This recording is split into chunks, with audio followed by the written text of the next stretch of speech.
Yes, yes, yes. Mr. Raphael Dawkins with the Combat Radio.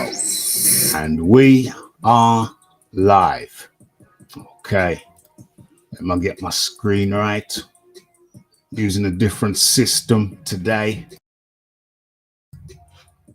So, different system, different buttons to press. OMG.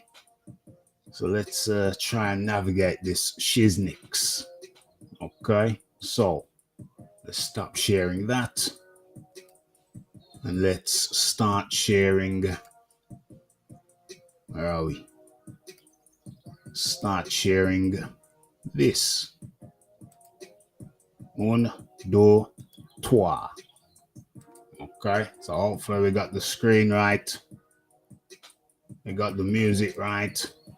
Now let's get the sound right. Let's get the balance right. Let's get the balance right. I think that was a song, wasn't it? Depeche Mode. Check it out. Good tune. Okay, let's get the levels. Let's sort out the levels. Okay. Let's drop the music. Let's sort out the levels. Yeah. Okay. Let's drop the music. Okay, that seems good. That seems good. Let's have a look.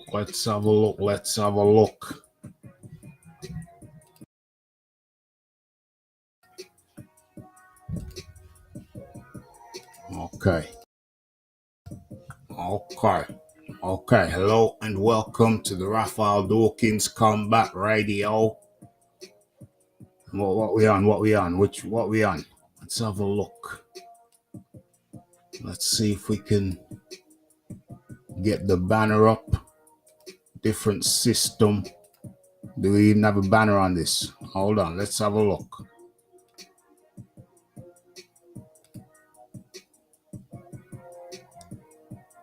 Nope. Can't see it.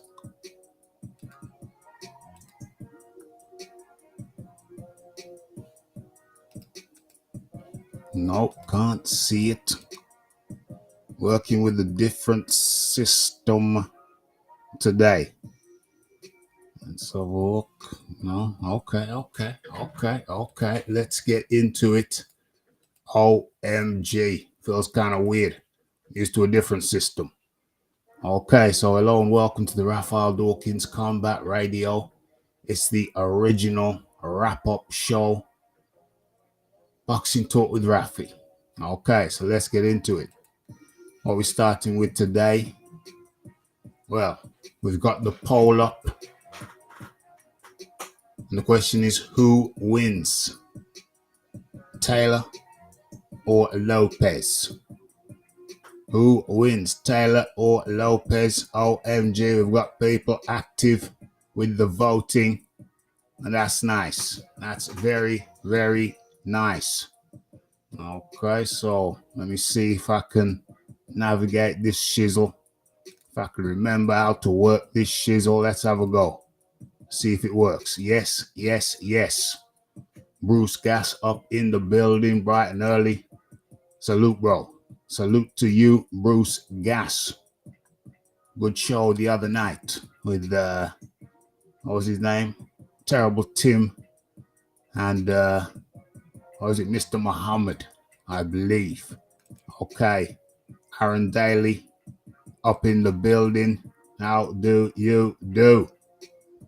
Okay, so what we got here? Yes. Lopez is going to stop Taylor. OMG. All right. So first things first, let me get the link in. Let's copy that.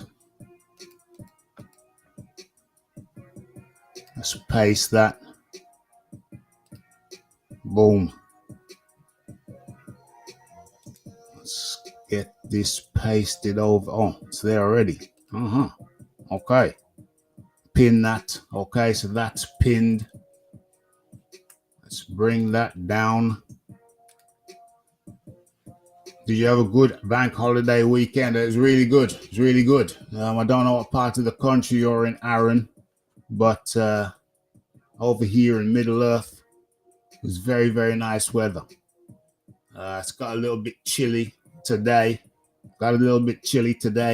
But still had a good day. Very good. Very nice weather. Had some interesting things. Okay, so let's crack on with this thing. Let me see. Still working it out as we go. Okay.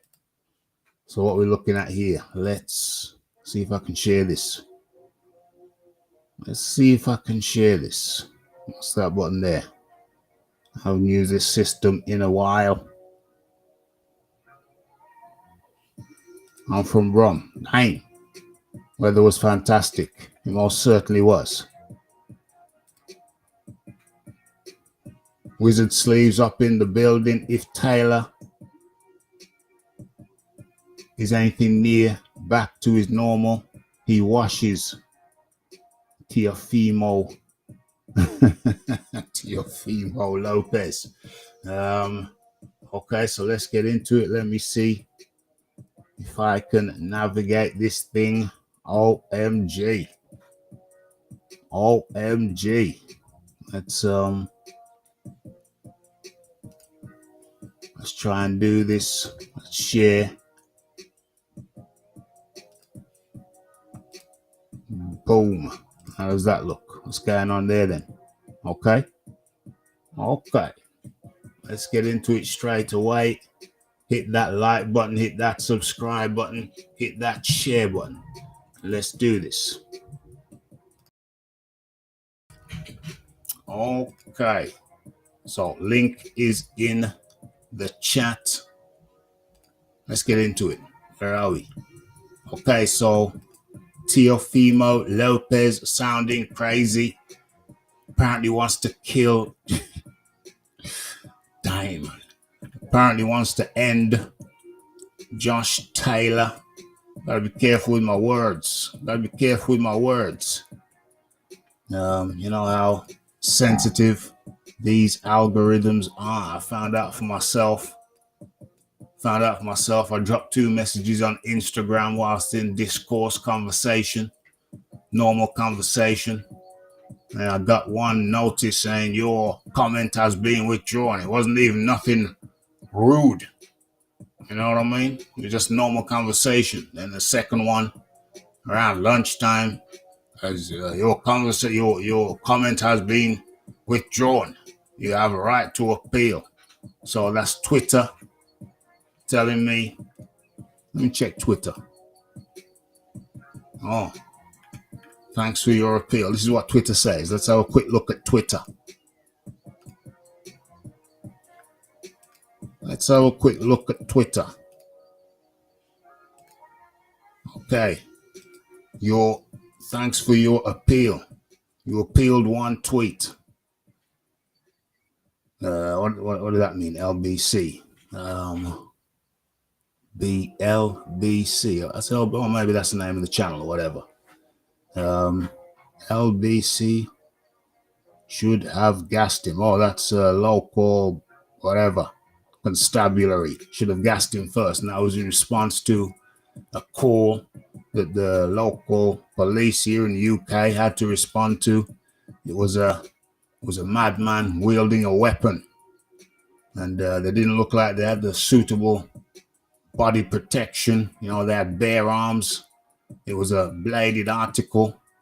And I thought, well, hey, that's not proper protection. You know what I mean? So my suggestion was that they, give him a spray, give him a sedative spray first before they tackle him. And apparently that comment was deemed in some way bad. And what does it say? My account has been suspended, paused, suspended. Quite bizarre. So these things, these media platforms, I don't know. They seem to be flagging up innocent comments.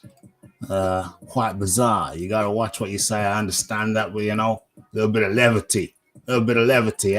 How's a computer able to decide if a comment is somehow wrong?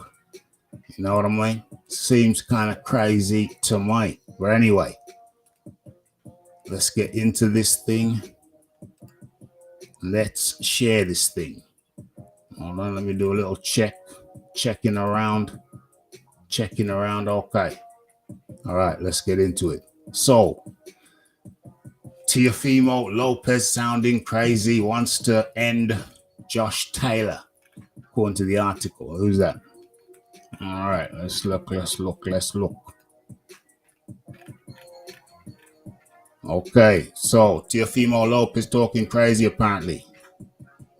wants to end Josh Taylor when he challenges him for his WBO welterweight title on June the 10th. When's that? When's June the 10th? Is that this week? Is that this weekend? Can't be. Can't be this weekend. I thought it was this weekend. What the hell's going on? What's the date this weekend? Certainly not going to be the 10th. Probably going to be something like the 4th.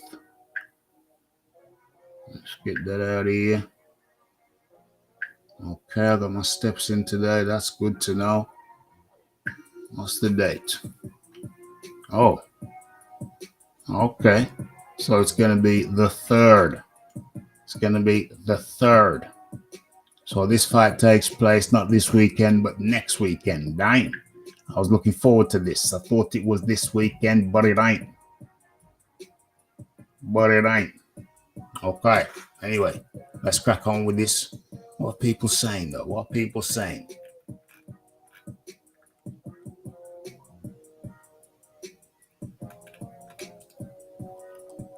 Let's have a look. I think the weight issue will make Taylor fragile. Fragile. That's interesting. If Josh does the weight correctly, it's not even a fight.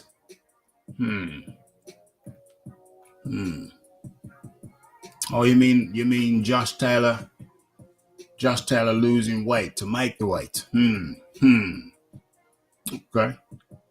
Okay. I think he should have it nailed down by now. Remember there was talk of him going up? And then Shane McGuigan says that if he goes up, then he's going to be making a big mistake. Who?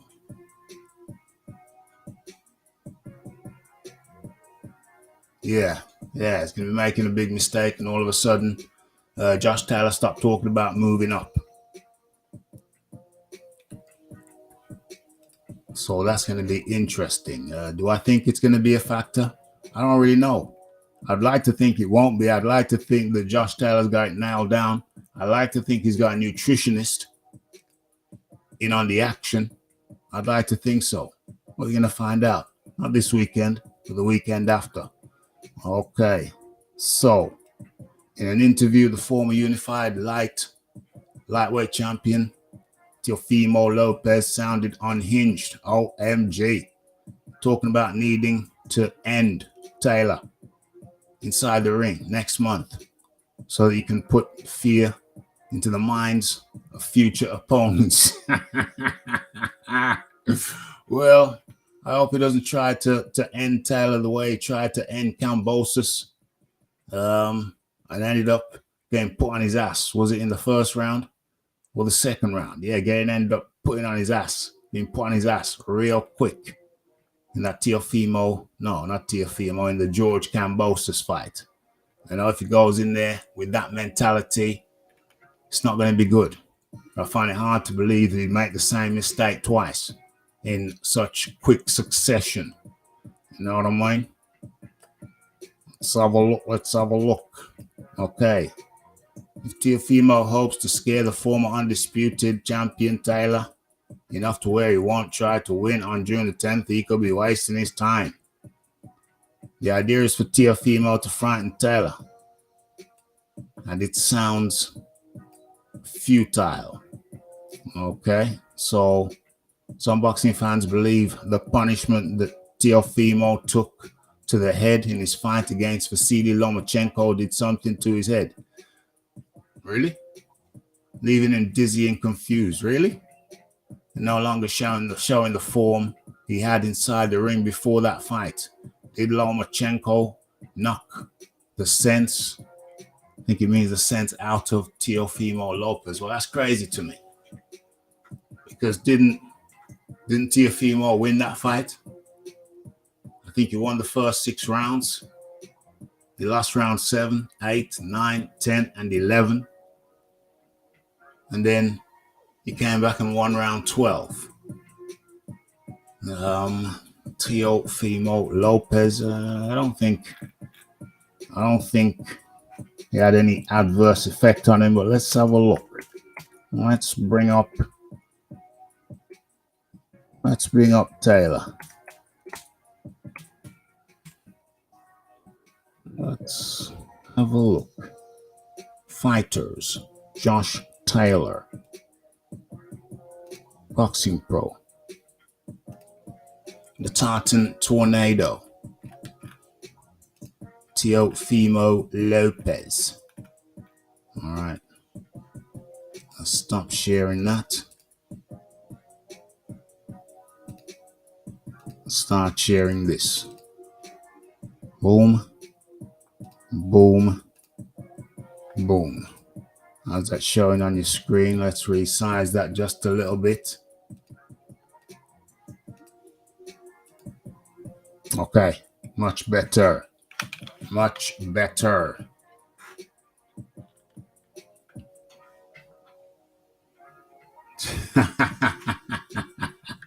Who's Fury not fighting this week? Well, we're gonna get into Fury and his crazy antics. Definitely gonna touch on that. No question about it whatsoever. Okay, so right. Let's have a look for pertinent salient points here.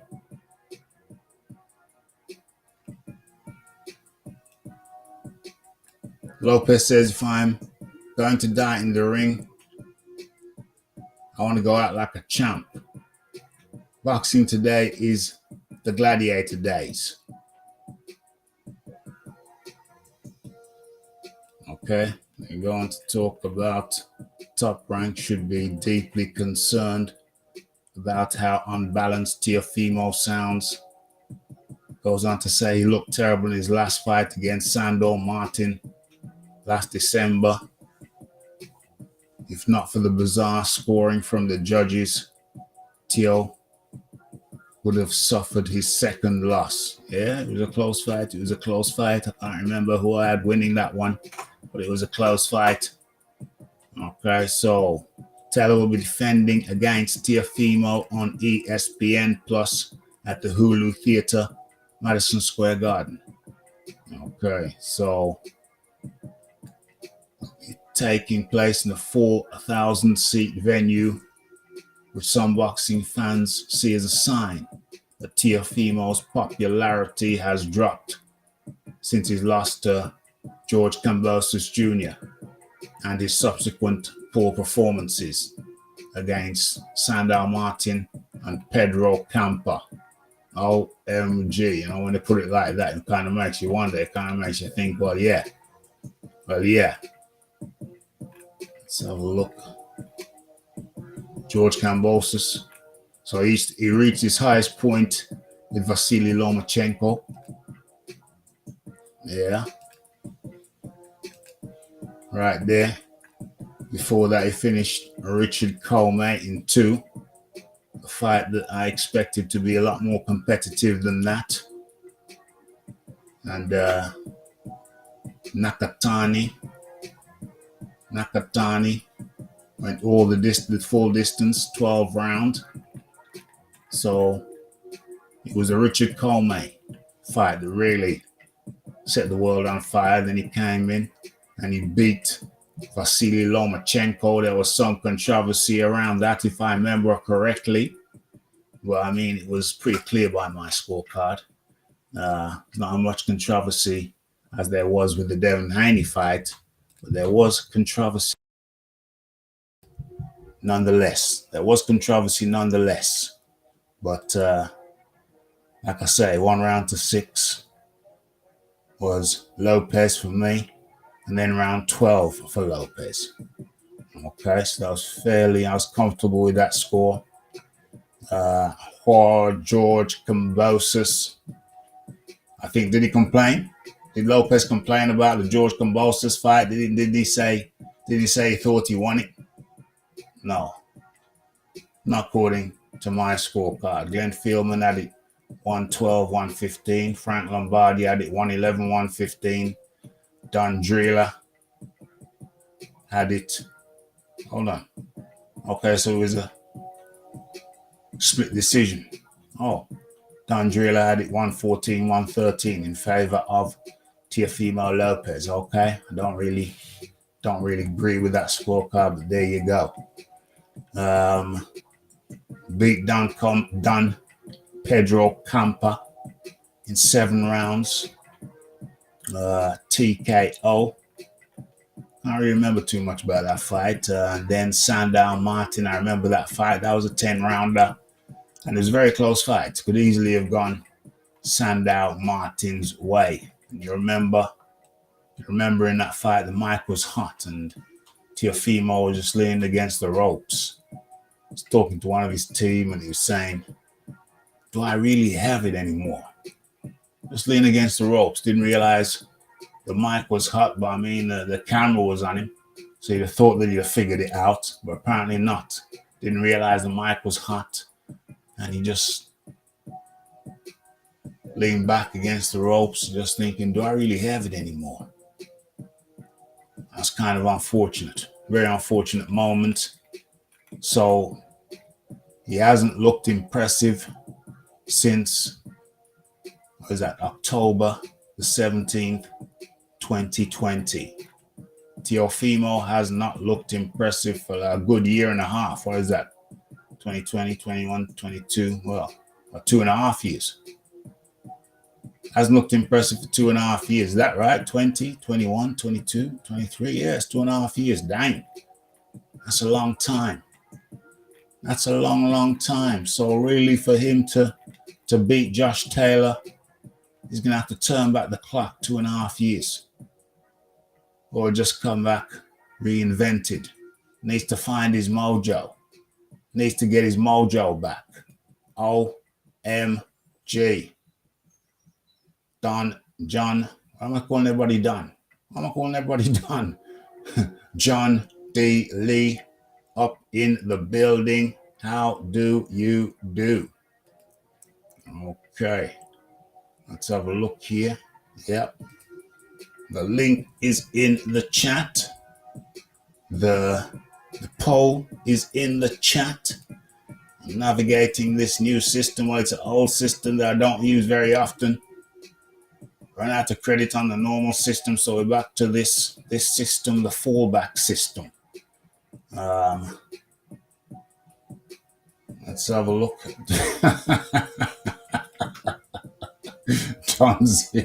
Don Daly. He does have a ring to it, actually, Don Daly. It can be an alias. OMG. Okay. So what am I saying about this? I'm saying get your votes in. We're going to be shutting the poll shortly. What am I saying about this? Who do I have as the favorite? Well, for me, it's Josh Taylor, the Tartan Tornado. It's Josh Taylor. He's just more comfortable. Even though, hold on a second. OMG, I just realized that it ain't all roses for Josh Taylor either. Because his last fight, his previous fight was against Jack Catterall, a fight in which I thought was a robbery. Now, I've heard somebody say that, a robbery can be just one round. Well, I don't really agree with that. Just one round. No, I don't really agree with that, but I think Jack Catterall comfortably, in my eyes, won that fight by at least a couple of rounds. It may have been a couple of rounds. What was my scorecard? I'm going to have to devise a system where I can just pull up my scorecard at will.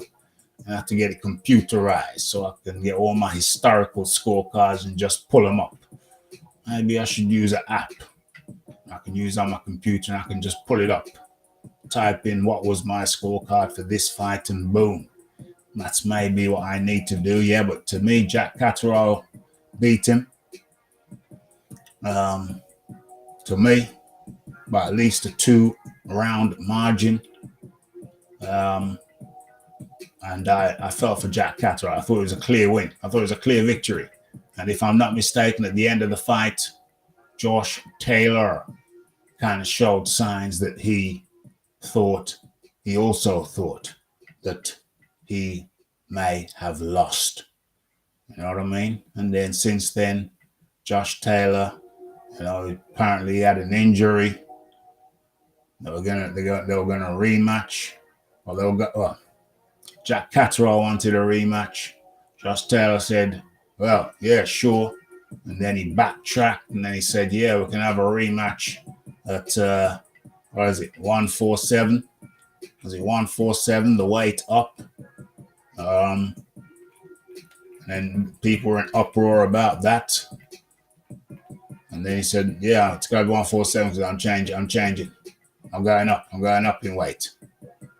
Then he said, "No, I'm injured, so I can't fight you at all."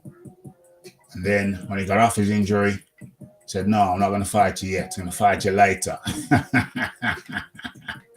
So it seems that Josh Taylor really doesn't fancy the fight with Jack Catterall. He really don't fancy it. Josh Taylor, southpaw. What's the reach? 69.5 inches. What about Jack Catterall? Also southpaw, 69 inches. Yeah, just a half an inch less. But it didn't seem to bother him at all. There was nothing in it. What's the height? 5'7" versus 5'10". So Jack Catterall, the shorter man by 3 inches, as he was the shorter man on Saturday.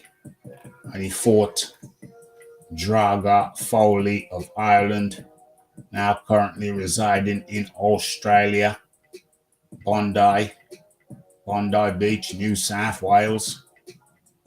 The Irishman born in Kent, United Kingdom. Born in Kent, Irishman by nationality, now living in Australia. And where are we? Yeah, Jack Catterall made couldn't call it light work. You couldn't call it light work. Who's this here? What's going on?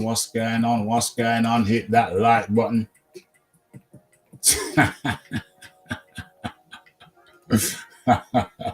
Hit that like button. Hit that subscribe button. Hit that share button.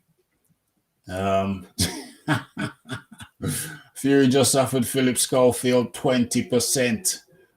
Oh dear. We're going to be talking about Luke in a second.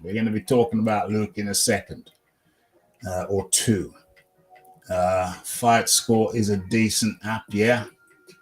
Gonna have to look at one of them apps if they can store my scorecards and I can pull them up on the screen. That would be excellent. So Uncle Burnt apostrophe up in the building. Bizzle up in the building. How do you do? Very well, thank you. I hope you all enjoyed your bank holiday. Hope you all had a good time. Weather was nice. Using a different system today, so you got to bear with me. It's got different features in different places, and they ain't got all the features that I normally use. So we're just getting through with this, reacquainting myself as we move. Okay, so big up the chat 100%. Okay, so Jack Catterall won by a significant margin over the weekend. Very impressive. I think I got my scorecard here somewhere, but from memory, he won round 1 and 2 very, very easily. He won it with the jab. Just stick.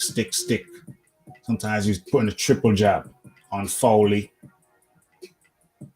He took around till around round 3 before Foley.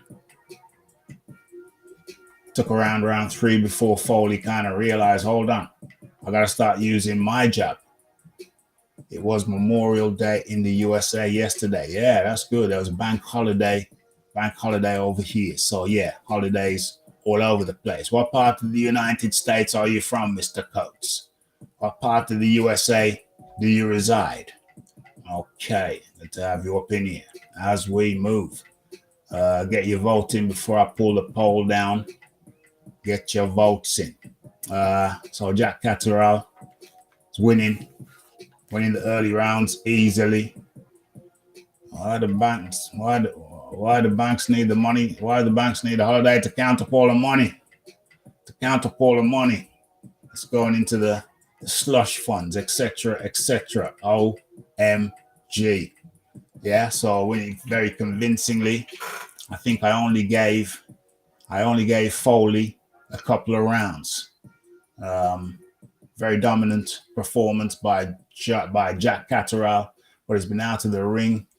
For how long has he been out of the ring? A significant period of time, since Josh Taylor in February 2022. So that's like over a year, like 13 months that he'd been out of the ring.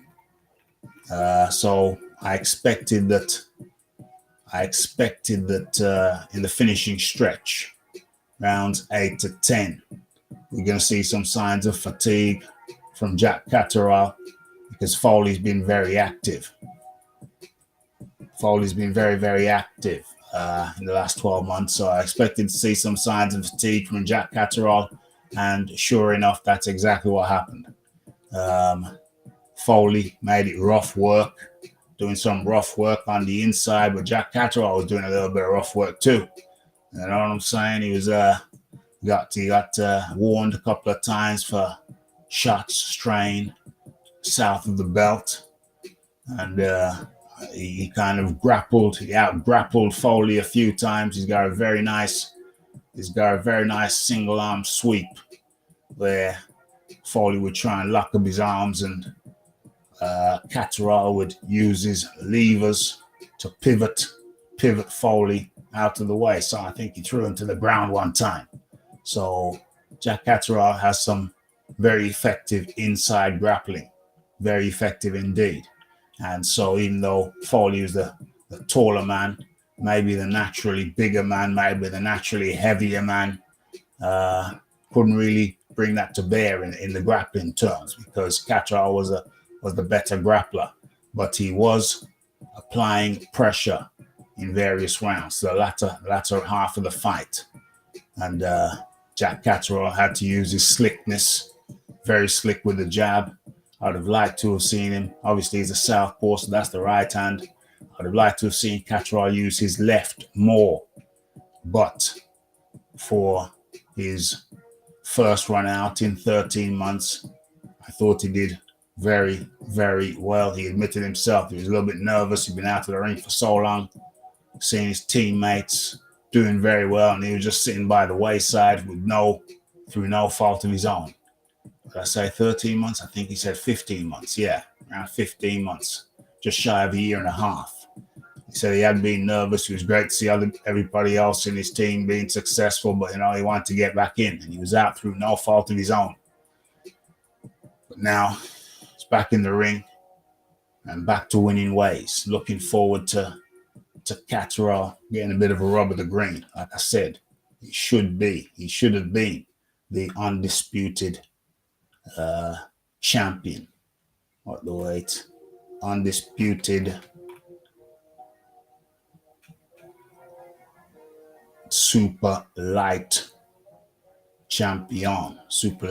champion. But anyway, back to winning ways. So let's go forward and see how it works out for him. Okay, so St. Louis, the home of multiple heavyweight champions. Excellente. He's solidly built, Catterall. Yeah, he's good. The fight is a bit short. But his reach is decent. Just half an inch shorter than Josh Taylor. What is it? 69 inches. I would imagine Darrell Foley Darragh Foley. His reach was longer. Where's his reach? Oh, it's got no stats on his reach. He's 5'10", same height as Josh Taylor. Okay, so that is that. Going forward, good things, hopefully. He's very thankful to Eddie Hearn, expressed his gratitude that, things are finally moving. He said, I signed with Matchroom, the Zone, and within a couple of weeks, the next fight was made. So he's very, very happy, very, very happy lad. And good things for him, hopefully, going forward. Let's pull this. Let's pull the poll down. Let's end that.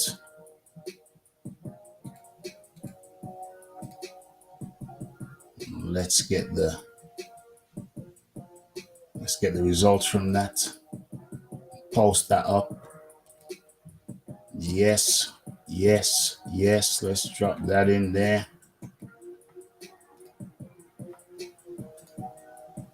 Okay.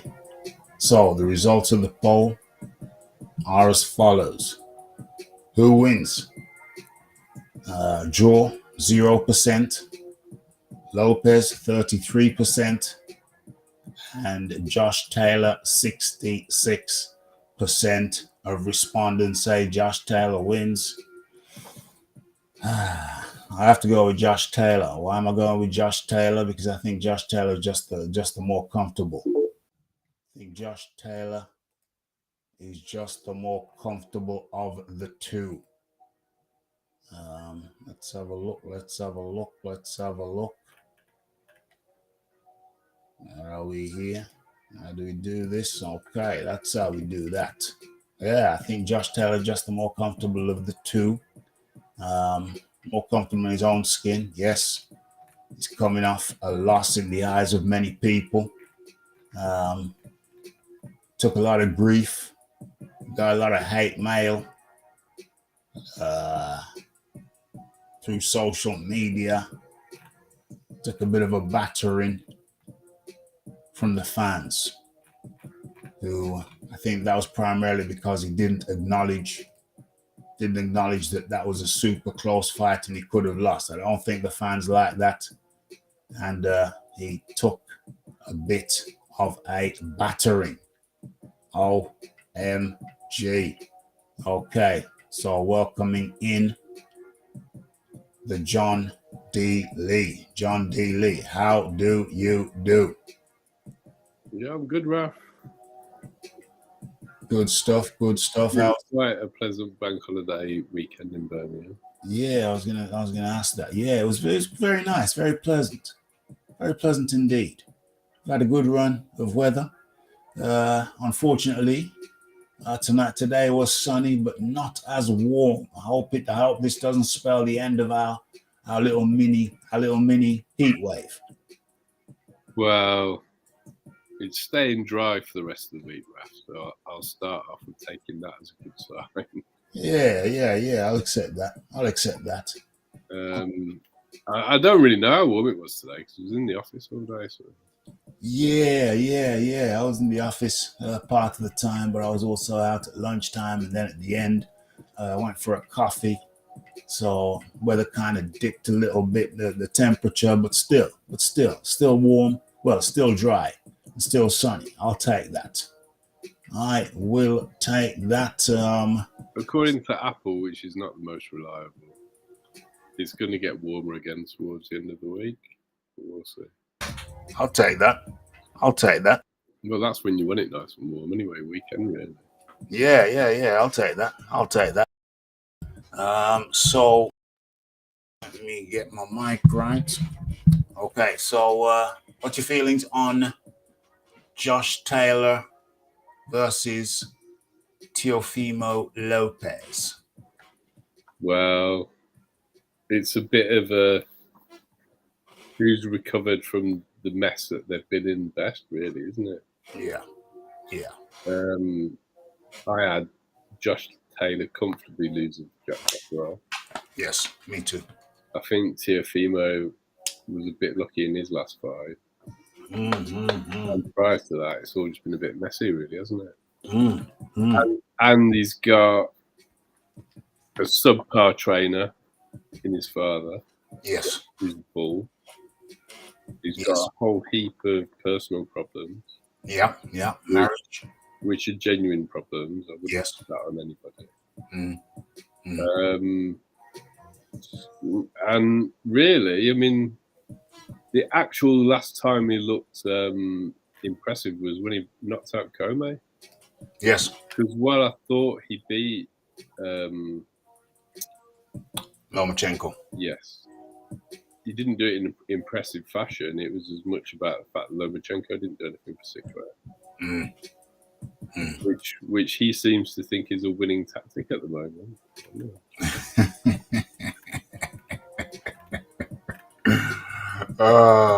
Lomachenko. Yeah, he's. I've lost. Well, no, I didn't really have a lot of respect for him ever because was it Salido that? Yes. Yeah. From that point on, where he's tried to make out that he never even lost that fight. I don't like, I don't like that type of boxing anyway.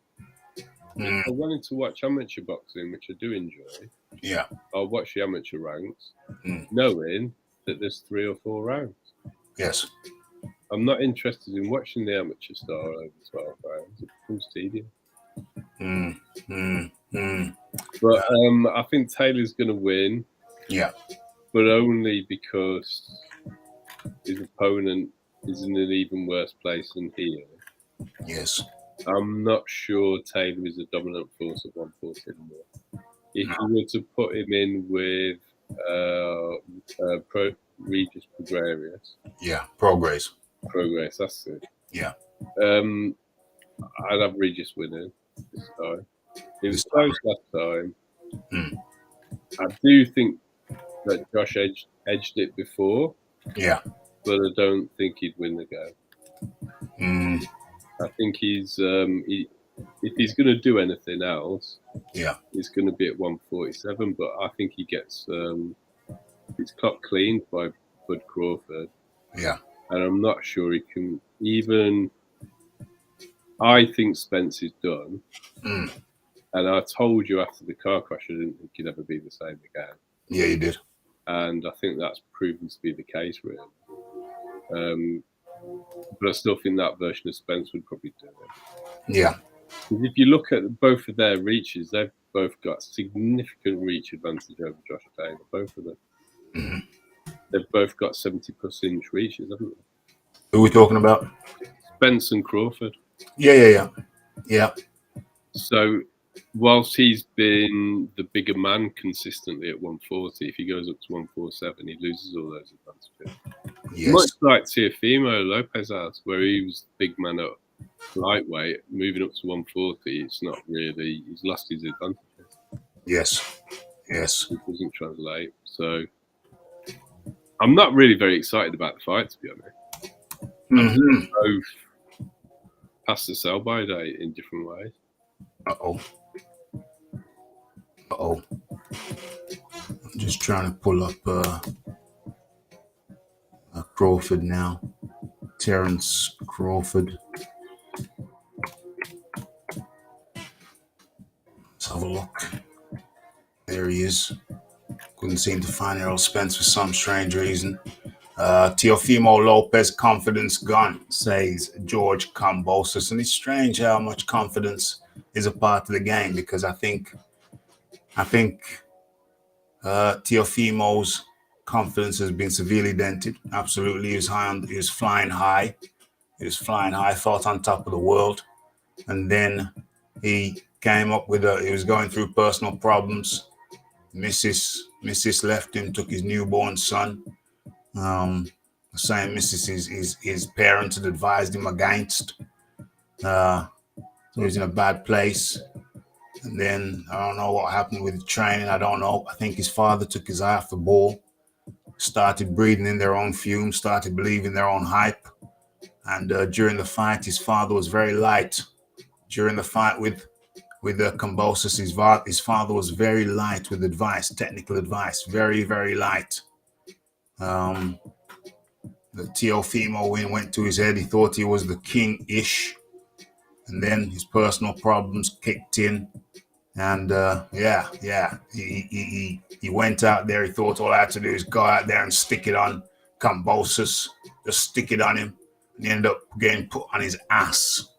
And from that point, I think it was in the second round, and from that point, he ain't been the same. And numerous issues that you've raised previously. Just technically, it just weren't technical. They're fighting on emotion. And at that level, that just ain't gonna cut it, I'm afraid to say. Ain't gonna cut it. What we're saying here? Let's stop sharing that. Let's navigate this thing. Terence Crawford. Where is it? There we are. Terence Crawford, 5'8". So he's a couple inch short of Josh Taylor. But with a 74-inch reach, so a 4.5-inch reach advantage over Taylor, 5-inch reach advantage over the likes of Catterall. So he's got a decent reach. He's up against Errol Spence Jr. Mr. Coates, why do Americans pronounce Errol as Earl?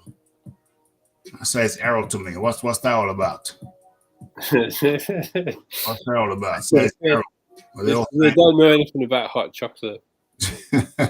Who's that? Errol Brown. Errol Brown. Brown. Isn't he one of Birmingham's finest, Raph? I didn't even know he's from Birmingham. Is he from Birmingham? I feel like he is. I'll have to verify that. Wow. I didn't even know that. But people who don't know hot chocolate, he's got one. He had lots of tunes, but there's one tune in particular. It's just funky as hell. It's a funky jam. It's called Heaven in the Backseat of My Cadillac. Hell of a tune. People who don't know that, do yourself a favor and check it out. Hot chocolate, Heaven in the Backseat of My Cadillac. What a jam. I feel like I'm a Radio 2 presenter, but anyway. So that fight, I don't know if we talked about it. Might as well talk about it now. We're here right now. What do we talk about? Errol Spence versus Crawford. Crawford, what's Spence been doing recently? Yordanos Ugas, I think he beat him handily. TKO'd him. Danny also has only had 2 fights since his accident. Danny Garcia looked very tentative. He kept his gloves up very, very high. Very, very high. Looked a bit tentative to me.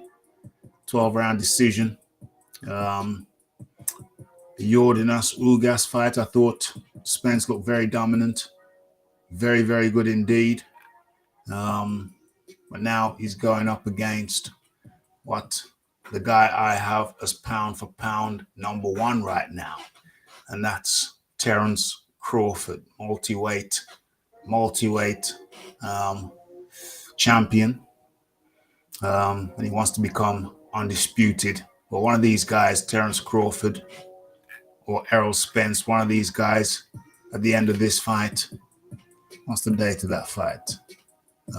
July 29th, end of July. One of these guys is going to emerge as the undisputed welterweight champion. To me, it's a very, very close fight. Who the hell wins? I really don't know. I suspect that Al Heyman, more so than Errol Spence, has been trying to age out Terence Crawford. Terence Crawford, age 35. Errol Spence, where's his age? I'm trying to keep his age secret. He's 33. I believe he's 32, 33, but it's a bit strange why there's no age. Because alias Bud. Alias the Truth, missing out the age. What the hell's all that about? But yeah, I think it's 33 versus 35. So younger man versus older man, but not that much in it.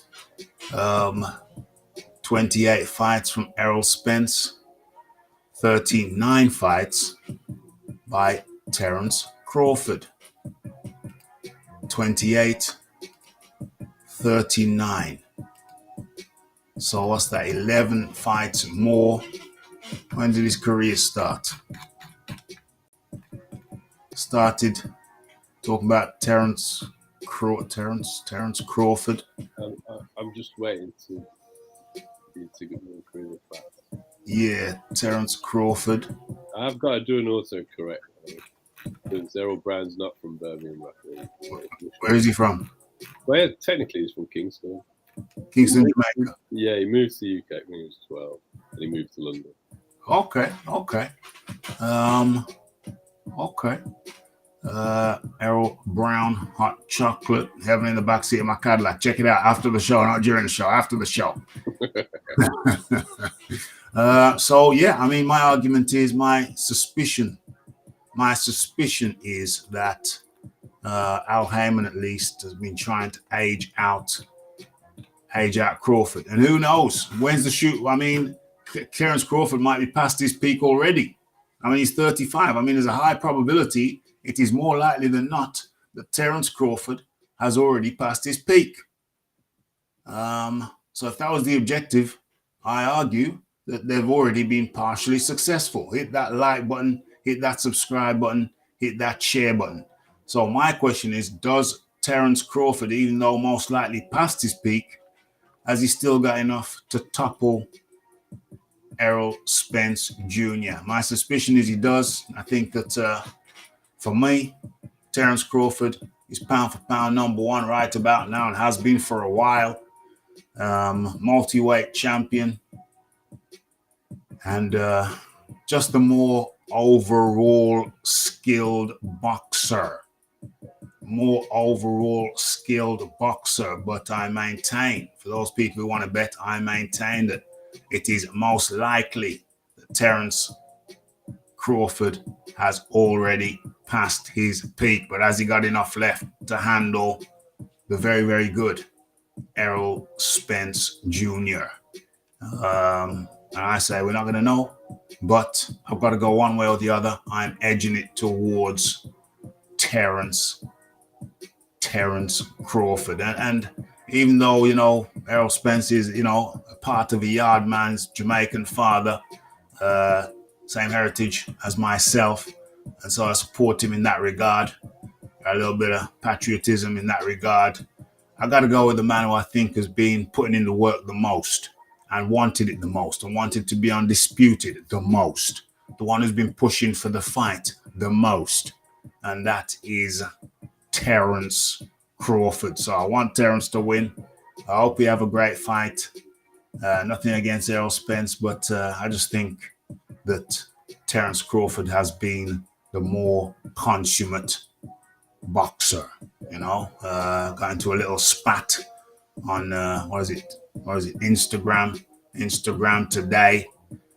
I was actually last night withdrawn on one of my comments, acting as if I was in the wrong. I wasn't really. I think what I said was very polite, but anyway, it had a word there beginning with P and ending in Y.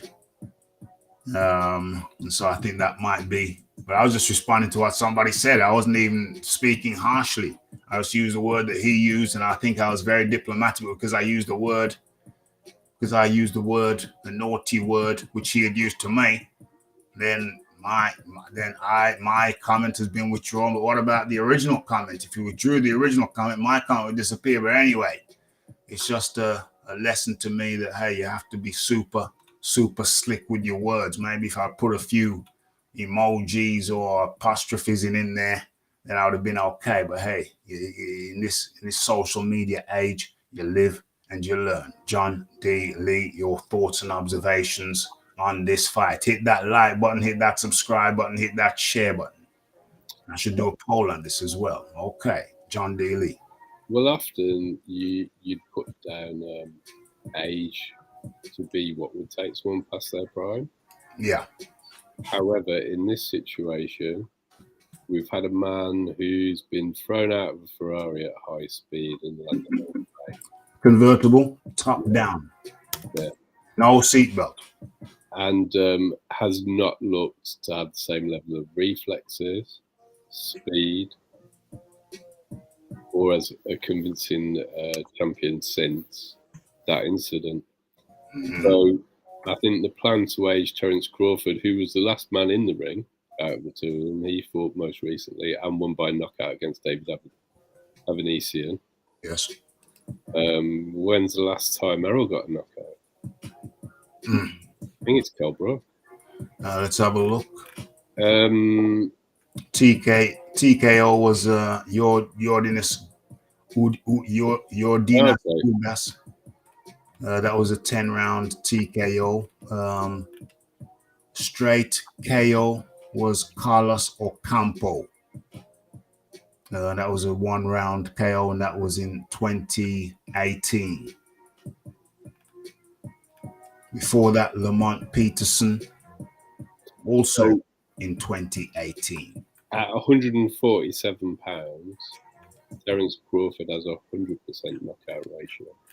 Yes. And the opposition is certainly not any worse, in my opinion, than what Spence has been fighting. For real? They've got one common opponent, and Terence Crawford's the only man to have knocked him down. And that man did actually, in my opinion, put Spence down in Sean Porter. So the guy with the proven punching power at this weight class for me is Terence Crawford, and the person who I think is depleted the most, and probably not from it, activities inside the ring, but his lifestyle outside the ring, which has involved a lot of drinking alcohol. And Bud lives the life outside the ring. We don't see Bud get blowing up. Nope.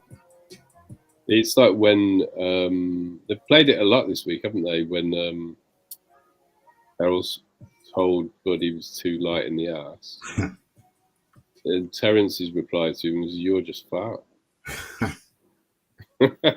So I think that takes its toll as well. He's been boiling himself down to make weight from a sloppy,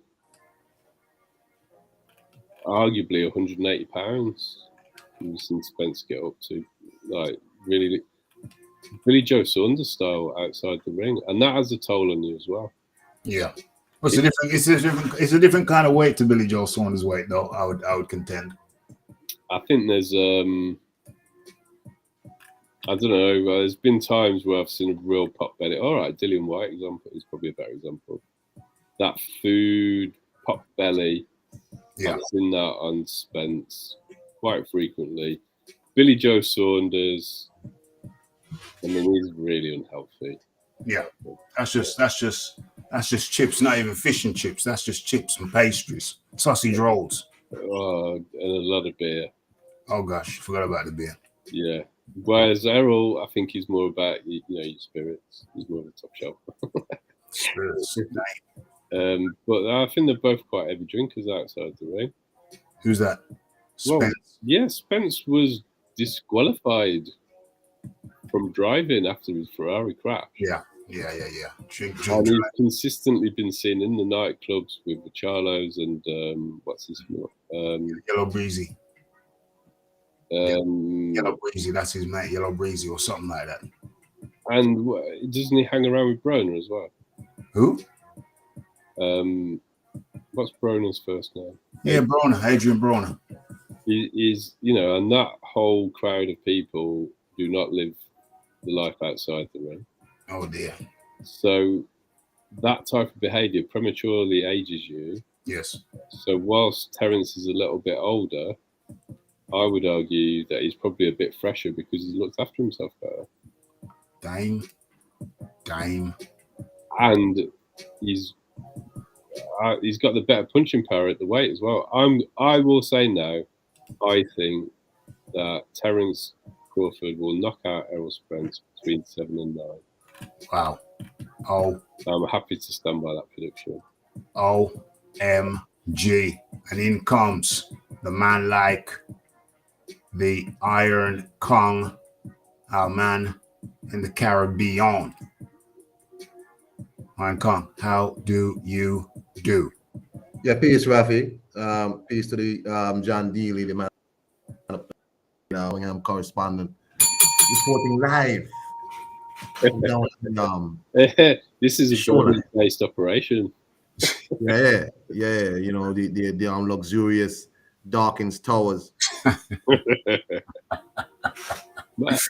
having some work. I'm having some work done on the moat at the moment. A lot of residences in Birmingham are very palatial. Palatial. It's quite a common thing here. Palatial. It depends on what part of Birmingham we're talking about. Hey. How you doing, Iron Kong? If Birmingham better than Shropshire, because as far as I know, Shropshire is the place to be. I think, isn't Shropshire Telford? It really depends on how fond of sheep you are. Yeah. Oh, that's terrible. Yeah, you might have a bit more agricultural land in Shropshire, yeah. I need to visit Shropshire one day. I mean, since hearing about Shropshire on the Daffy Duck cartoon, I've always wanted to go to this place called Shropshire Slasher. Yeah, I mean, come on down. We'll give you a tour. Come on down. Well, I mean, it's not very far from Birmingham. No, not far at all. Not far at all. So Wolverhampton. Yeah, other side of Wolves. What we saying, Iron Kong? We're talking about the Errol Spence versus Errol. No, we're talking about Errol Spence versus Terence Crawford. Errol Spence versus Terence Crawford. Yeah. So Terence Crawford, you know, within 8 rounds for me, Terence Crawford actually lives the life of a fighter.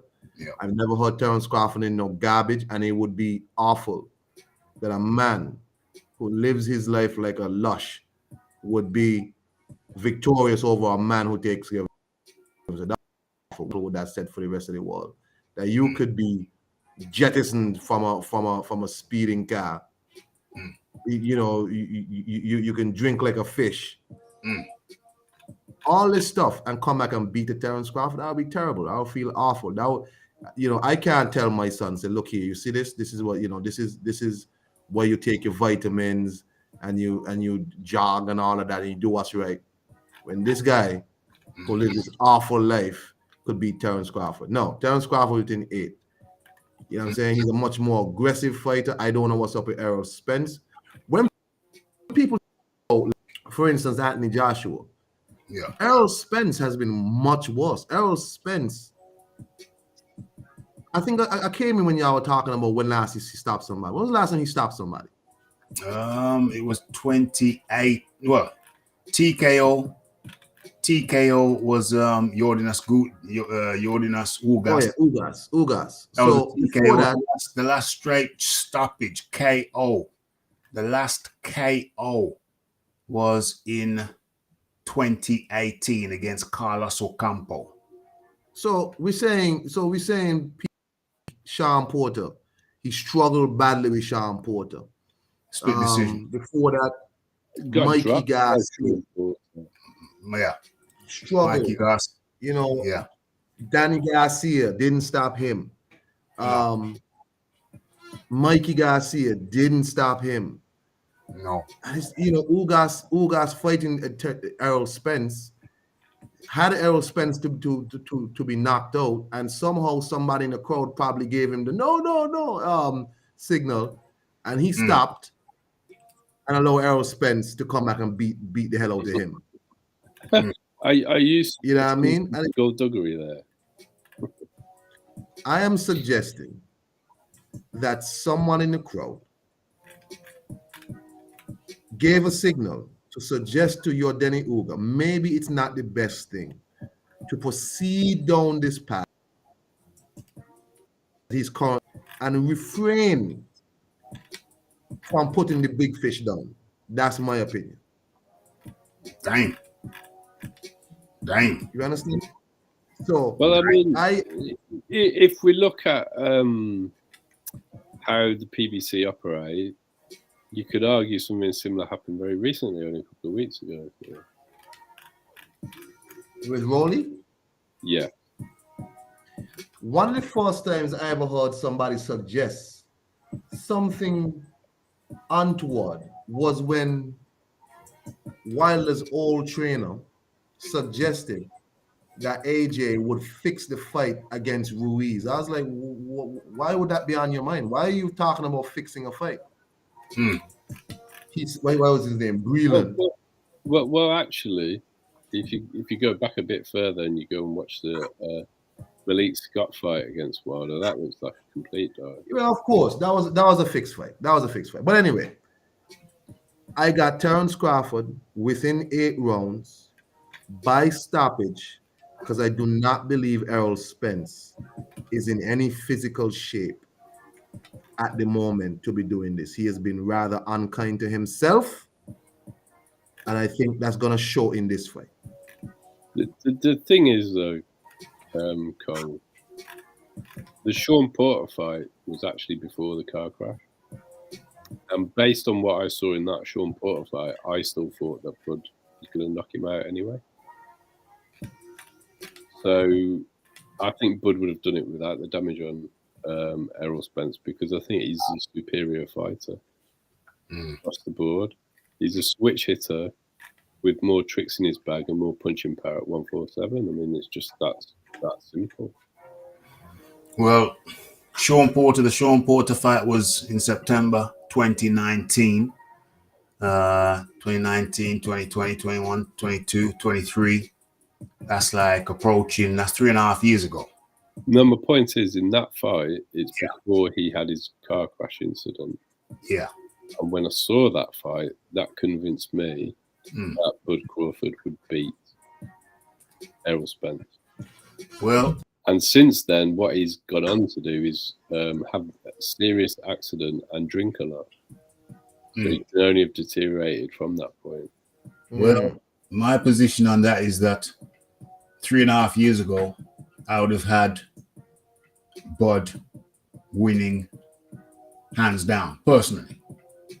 But with 3.5 years down the line, Bud is 3.5 years older, and we have to believe that in all probability, Bud Crawford is past his prime. Now, 3.5 years ago, I'd have said that no, he's within his prime. Now he's 3.5 years older. I'm saying he's probably past his peak, his physical peak. But I don't think he's past his mental peak. I don't think his fight IQ has diminished. Has there been any physical diminishment? I have to imagine that the answer to that is that based on probability, it is probable. And that's the only issue on my mind with this fight. Well, he's had 4 knockouts in that period of time, including one against Sean Porter. Well, the opposing argument is that yes, as this Mr. Coates say, a man prime is typically from 18 to 35. I would say, well, yeah, I mean, it's somewhere within there, isn't it? Somewhere within there. I'd argue it's around 47 to 52. Right? Well, yes. Yes. I was talking to a lady that I was on the film course with, and then she said that must have been. I was talking to her on Monday, and she said that must have been 10 years ago. I said that was 2004, my dear. That was 19 years ago. And she said, OMG. 19 years ago, and I swear down, I can remember it like it was yesterday. It does not seem like 2 decades ago. And she commented to the Raphie, she said, you know, Raphie, you look even better now than you did then. Even more regal. Say again. Even more regal. Even more regal now I, than you did back then. That's serious. That's what she said to me. I believe you, but back to the boxing, Raph. Okay, if we must. Punching We power. must. Punching power is the last thing to go. For real. He's not going to lose his ring IQ. No. And if anyone looks like their reflexes have been dulled, it's not him, it's Errol. Well, that's the counter argument. The other side of the coin is that Errol is the one who's been in a car accident. Errol is the one who got flipped out of a rolling Ferrari without a seatbelt and with the soft top down. So I think your counter, if there is some diminishment, which one would... But if you actually just go back and look at the fights, against Danny Garcia, his reflexes did not look like they were there. Look very tentative in the Garcia fight. And against Dennis, he didn't look any better against your Dennis Ugas. I think to me, he looked good in the Ugas fight. But I think Spence is a whole different kettle of fish. I mean, Crawford is a whole different kettle of fish. I think he's a superior boxer. He's lived a cleaner lifestyle. He's probably a harder puncher as well. And I have to imagine that he's the harder puncher. He's the guy who's finishing cats. Where is he? Is he here? Oh no. Who's he finished? I mean, his last fight was with David Avanesian. One hell of a tough cookie. Finished him in 6. KO. Sean Porter finished him in 10. TKO. Nobody's ever stopped Sean Porter. Nobody stopped Sean Porter. Kell Brook, okay, it's a weathered Kell Brook. Finished him in 4. Kavaluskas TKO'd him in 9. And he's not called the mean machine for no reason. He's a tough cookie. Amir Khan hit him in the leg, and Khan went down in 6. The last fight taken to the distance was Jose Benavidez Jr. back in 2018. So, and that was at a lighter weight as well. And that was at the 140 pounds. It says world welterweight. No, he's got 100% KO ratio at welterweight. You sure? Very certain. It's a statistic that gets put out there a lot.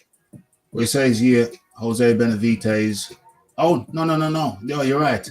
It's a TKO. He TKO'd him in the 12th round. Okay. TKO'd him in the 12th round. Yeah. Jeff Horn finished him in 9. And he's a very I think that might have been 140 pounds, you know. Was it 147 or welterweight? He's a big rough. He's a rough guy. He's a big rough guy as well. As Pacquiao. Exactly. As Pacquiao rough. He's a rough guy, and I think you won that fight legitimately. Strange fight. You're all right with the dark arts, so aren't you? Not as dark as Billy Goat, Jeff Horn. Not into the Billy Goat thing. No, not into the Billy Goat thing. Some of the dark arts, yeah. Some of the manipulation, inside manipulation, but the headbutts, that's just dirty. That's just downright dirty. For the streets, that's perfectly fine. Especially if somebody's trying to pickpocket you, that's perfect. Oh, you don't know about a pickpocket story, do you? You've been headbutting pickpockets, right? You don't know about the 2 smackers tried to pickpocket Raphie? No, I don't know. I'm intrigued. Well, how am I going to do this? Not going to go through it again, but I will in the next day or 2 put timestamps on the last live show, so you'll be able to find that in the timestamps in a day or 2 on the last live show. WhatsApp it me, right? Sorry? WhatsApp it me. The clip itself? Yeah. I'll WhatsApp you the clip. I can do that. That's easy. Actually, I was gonna send out some WhatsApp of that clip anyway. So yeah, I'll do that within the next. Raphie don't want to say that one of the smackheads had him backed up in a corner. You know what I mean? He don't want to say that. If a smackhead ever had me backed up in a corner, I'd just retire. I just tell that as it's time to retire. I mean, if I'm working out multiple times a week, if I'm hitting the bag every week without fail, if I'm working on techniques and the smacker can back me up, then geez, holy hell, I might as well just retire. I ain't gonna happen nothing this not for a long time. And even when I'm old and frail, you know, Raphie's still gonna have a trick up or two up his sleeve. Believe you me. A rolled up newspaper. Believe you me, Raphie's gonna have a trick up his sleeve, a trick or two up his sleeve if he ever becomes infirm. I ain't getting out there. I ain't gonna get caught out there. Not if I can help it. Not if I got my wits about me. But yes. So let's have a look at few of these comments before we move on. Iron Kong, you got anything else to input on that? As a matter of fact, hold on, let me just read these last comments here. Probably just based on what state you're from, depending on region, people pronounce the word differently. Floor. Some pronounce it flow. Example, floor, flow. Yeah, what are we talking about though? Why they mispronounce the word Errol? I'll get you. Earl. Yeah, it's Errol. Tell your people it's Errol. Errol. The official Jamaican pronunciation. Well, if you're doing the Jamaican pronunciation, there's Errol. Errol or Errol. Is it his mum or his dad that's Jamaican? His father. Oh, okay. Yeah, his mom's American. Crawford saying after he beats Spence, it's Charlo next. Yeah, I want to see that. That would be a feat though, because that would be undisputed in the free weight classes. Jeez. That's the Crawford that's been out. That's the Charlo who's been out for like 2 years now, is it? He's pushing that, yeah. I mean, it's the right time to fight him, and it's the right time to be try and get undisputed in free weight classes. Yeah, let's see that. I mean, that would be, especially if you could. The fight doctor's in agreement with myself and Mr. Khan. Where the hell's the fight doctor? Oh, the fight doctor's in here, is he? Let me just drop a link in case he wants to. That's not it. Hey, Raph, I got a bounce over here. Hold on, Iron Kong. What are you saying, Iron Kong? Nah, time for me to leave the office. I'm gone. Okay. That was the Iron Kong. Thanks for jumping in, Iron Kong. See you soon, Kong.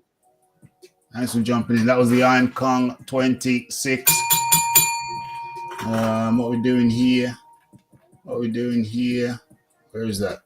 Let me just delete that. Drop the link. There is the link. Copy that. Paste that. Okay, there's the link for you if you're available. The Fight Doctor. What we saying now? Crawford special talent. Bomac overrated. Bomac overrated. Why is Bomac overrated? Why is that? I don't know. Enlighten me on your hypothesis. Crawford dropped by me machine. I do believe he was a little drop there. I was hugging him around. Was tight in. Caught a shot. I don't think any of this argument has come down to him having the better chin. Say that again? I don't think anybody's argued necessarily that Crawford has a better chin. Although I do think Sean Porter also dropped Spence. Sean Porter, yeah. Similar kind of knockdown and touch. Similar kind. I don't know if Crawford's glove touched the ground or it may have done. It was a legit knockdown in my opinion against Mean Machine. All that did was stir the dog. Yeah. I'm pretty sure that Spence's glove touched down against. That's 100% a knockdown against Crawford. Yeah. Ruled it as one, but that's right. Discussed how the PBC operates. So. Yeah, that's right. Uncle Burnt Apostrophe hasn't looked past it. No, he don't look past it. I'm not saying he's past it. Definitely not saying he's past it. But I'm saying that at 35, you have to surmise, you have to wonder whether, but you've also got to look at the wear and tear. Yeah. Because I keep hearing this argument about better be out. Yeah. But it hasn't happened yet, has it? No. There you go. I believe he's a good bit older than Terence. Is he 35, 36? Could be 37. It could be 37. We'll check his age, but I think he's got a few years on Terence. Yeah. He knocked him out in the 12th. Yeah, that's I think you're talking about. I think you're talking about Benavidez Jr. Yeah, he knocked him out in the 12th. That is correct. Crawford by KO fight doctor in the building. Yeah, it's 38, right? 38. Okay, dang. And I think if you live the life these days, yeah, with the infrequency that they actually get in the ring, yeah, fighters last a lot longer. Yes, they do. They do. They fight a lot less rounds than they used to. Fight less rounds, maybe they have. There's an ex British champion friend of mine who said sometimes when he's cutting weight, he just eat a few apples in a day and drink some water. So the fight science, not fight science, sports nutrition now. These cats have sports nutritionists.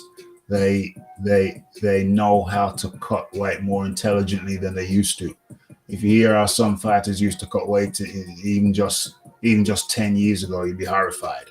There's some ridiculous non-scientific systems they were using. It was crazy, yo. Absolutely crazy, yo. Brown is fighting soon. Anyone excited? And I mean, I'm not sure Terence is really having to cut a lot either. No. Didn't he start as a lightweight? I'm sure he's had a lightweight. So yeah. In the car, driving, can't join the panel this time. No problem whatsoever. No problem whatsoever. The poll's still up. How long has the poll been up? 26 minutes. Gonna leave for another couple of minutes, another minute or so before we move on. Okay, talking about moving on, maybe it's time that we do move on. So let me stop the poll now, and then let me came straight up. Let me copy that and put that in the chat. Boom. Broner. I'm glad you said Broner because I didn't know who the hell this Broen. I didn't know who the hell that was, so I was just gonna ignore that. So I'd rather say I never heard of him. So I'm glad you said Broner. Let's have a look at this. Who wins? Spence 14%, Crawford 85%. You see, the thing is, I ain't ruling out Spence. A lot of people are ruling out Spence. But I just can't do that. But why Raph? Because I mean, I've always thought he was a bit overrated, anyway. Why don't I? Because I think he's got the heart of a lion. Never seen him. I've never seen him shy in a fight. I'm not saying I've seen every single one of his fights, but never seen him shy in a fight. He's got the heart of a lion. He's got a lion heart, and that can keep you in a fight when others might wilt. So due to his lion heart, I think he's just, I personally can't write him off. I just can't do it. I cannot write him off. I mean, personally, and this might be a controversial thing, and I may never know the answer to it because it's impossible. I was quite angered when I saw Kell Brook agree to fight Triple J. That's crazy. Because I thought he was only doing it to try and outdo Amir Khan because of the ridiculous rivalry that they had. Yeah. And I think he would have beaten Spence if Triple G hadn't broken his face. If he did not fought Triple G. Well, because it's the injury that he incurred. But it's not just the injury to me. That's not just, it's not just injury. It's the fact that he had to put on so much weight, and The then going up and the going down is also not a good idea. well, that's my issue with the fight. Well, So he was regardless of the eye injury, just the fact that he went up and then had to come back down so quickly. I'm looking for the time frame. I think it's because it was the fight after. So there's a reasonable gap because he had to recover from the metal plate being put on his eye. But he was winning the fight, and then the eye gave in. And it's a known thing that when you put a plate on one side, you create a weakness on the other side, and that's exactly what happened. Spence popped his other eye socket, and he had to stop. Yeah. So you know, it's not that much of a stretch for me to think that Brook would have beaten Spence if he'd have just fought his mandatory when he should have done, instead of getting involved in that nonsense. Well, this is interesting. What is this? I've never really been that impressed with the Spence hype train at all, ever. Well, Bizzle says who's Brona fighting?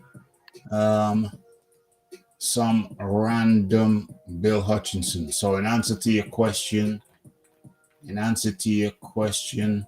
is anyone excited? I think I can confidently say no. It's not even on my radar.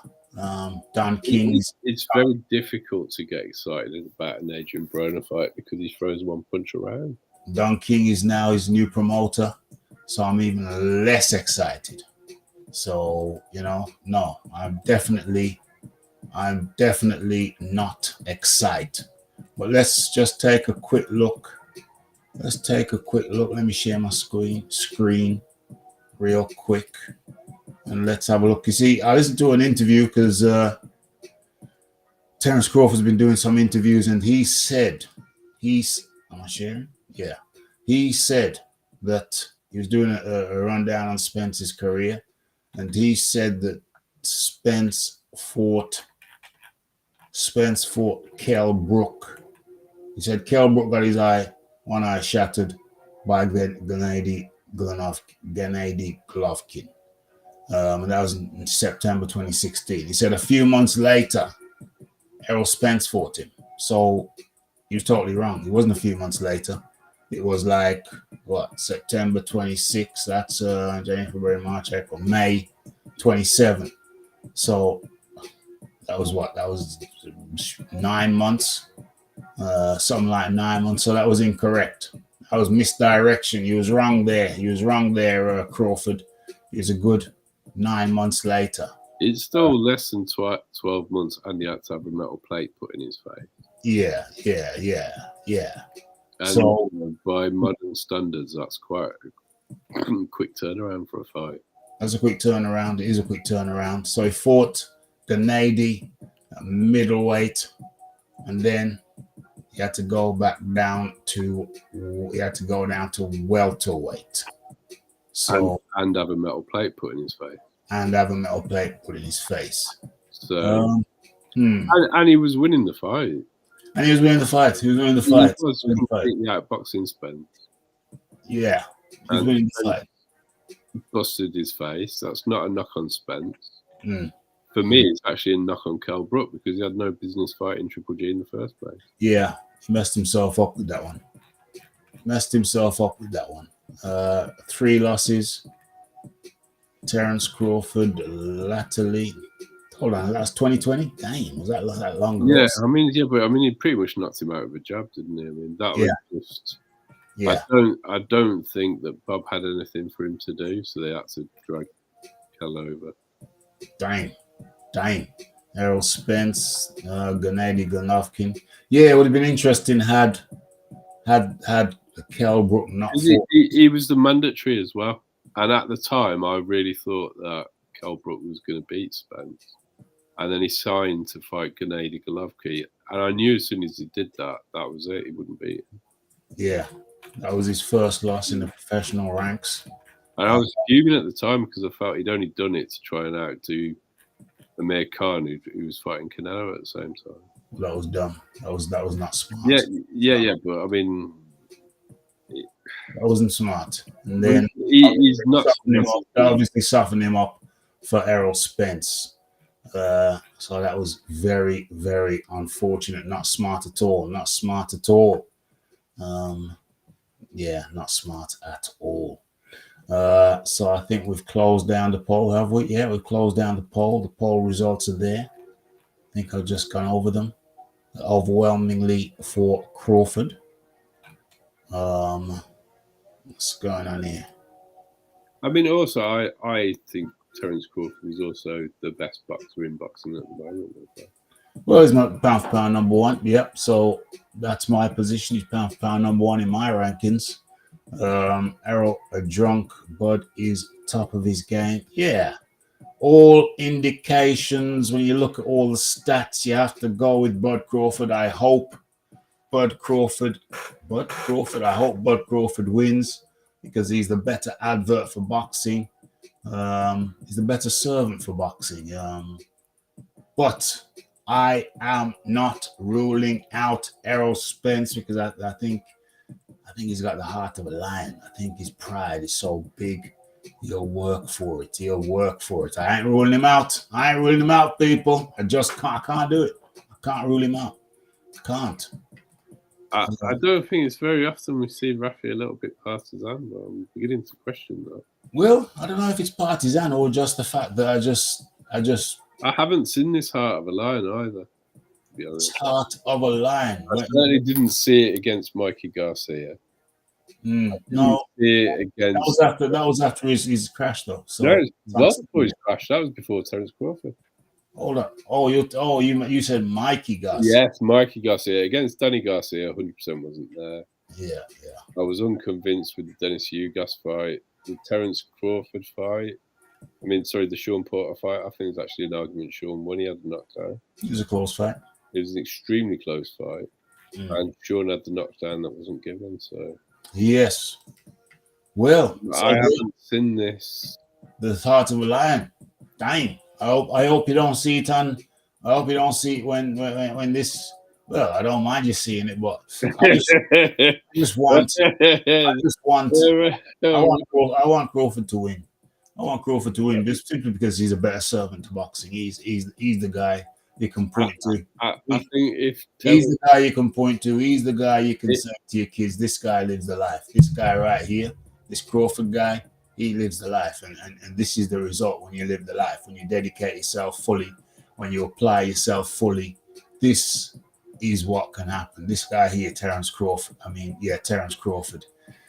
I'm not as confident as you lots. Just know. I just think that if Terence was Jamaican as well, it would be a much easier ride for you. If Terence was Jamaican, then I would have an easier time. Yeah, I would have an easier time. But even if Errol was an Eskimo, I just feel. Which fight? Point me in the direction and I'll go and watch it. Did you see this heart? Is it one fight or is it just general or is it? Never seen it. The ones. Is it one fight or is it just generally? Jordanas Ugas, I think he handled him really handily, really well. He beat him really, really well, busted up his face terribly. Danny Garcia, that was after the crash, so that was a very tentative affair. Sean Porter ain't no punk. No. Sean Porter ain't no punk. So that was a tough fight. But even then, I think Errol was the winner for me. Even then, he looked the sharper of the two. Sean Porter is a dirty fighter. Remember that too. Yeah, and Terence knocked him out. Yeah, Sean Porter is a dirty fighter. So that's a factor. He's another Billy Goat. I agree. Hold on a sec. You asked me a question, so I'm just giving the explanation. Sean Porter is another Billy Goat. I'm not too fond of the Billy Goats. Don't really like it. But I think that I like that fight. I thought it was a competitive. Mikey Garcia fight, I really can't remember it. I really can't remember how that one went. I've got to be honest. But he failed to knock out a lightweight. Oh, yeah. I remember watching it, but it just doesn't stuck in my brain. Carlos Campos obviously took him out, KO. in the first round. So what am I saying? It's just his overall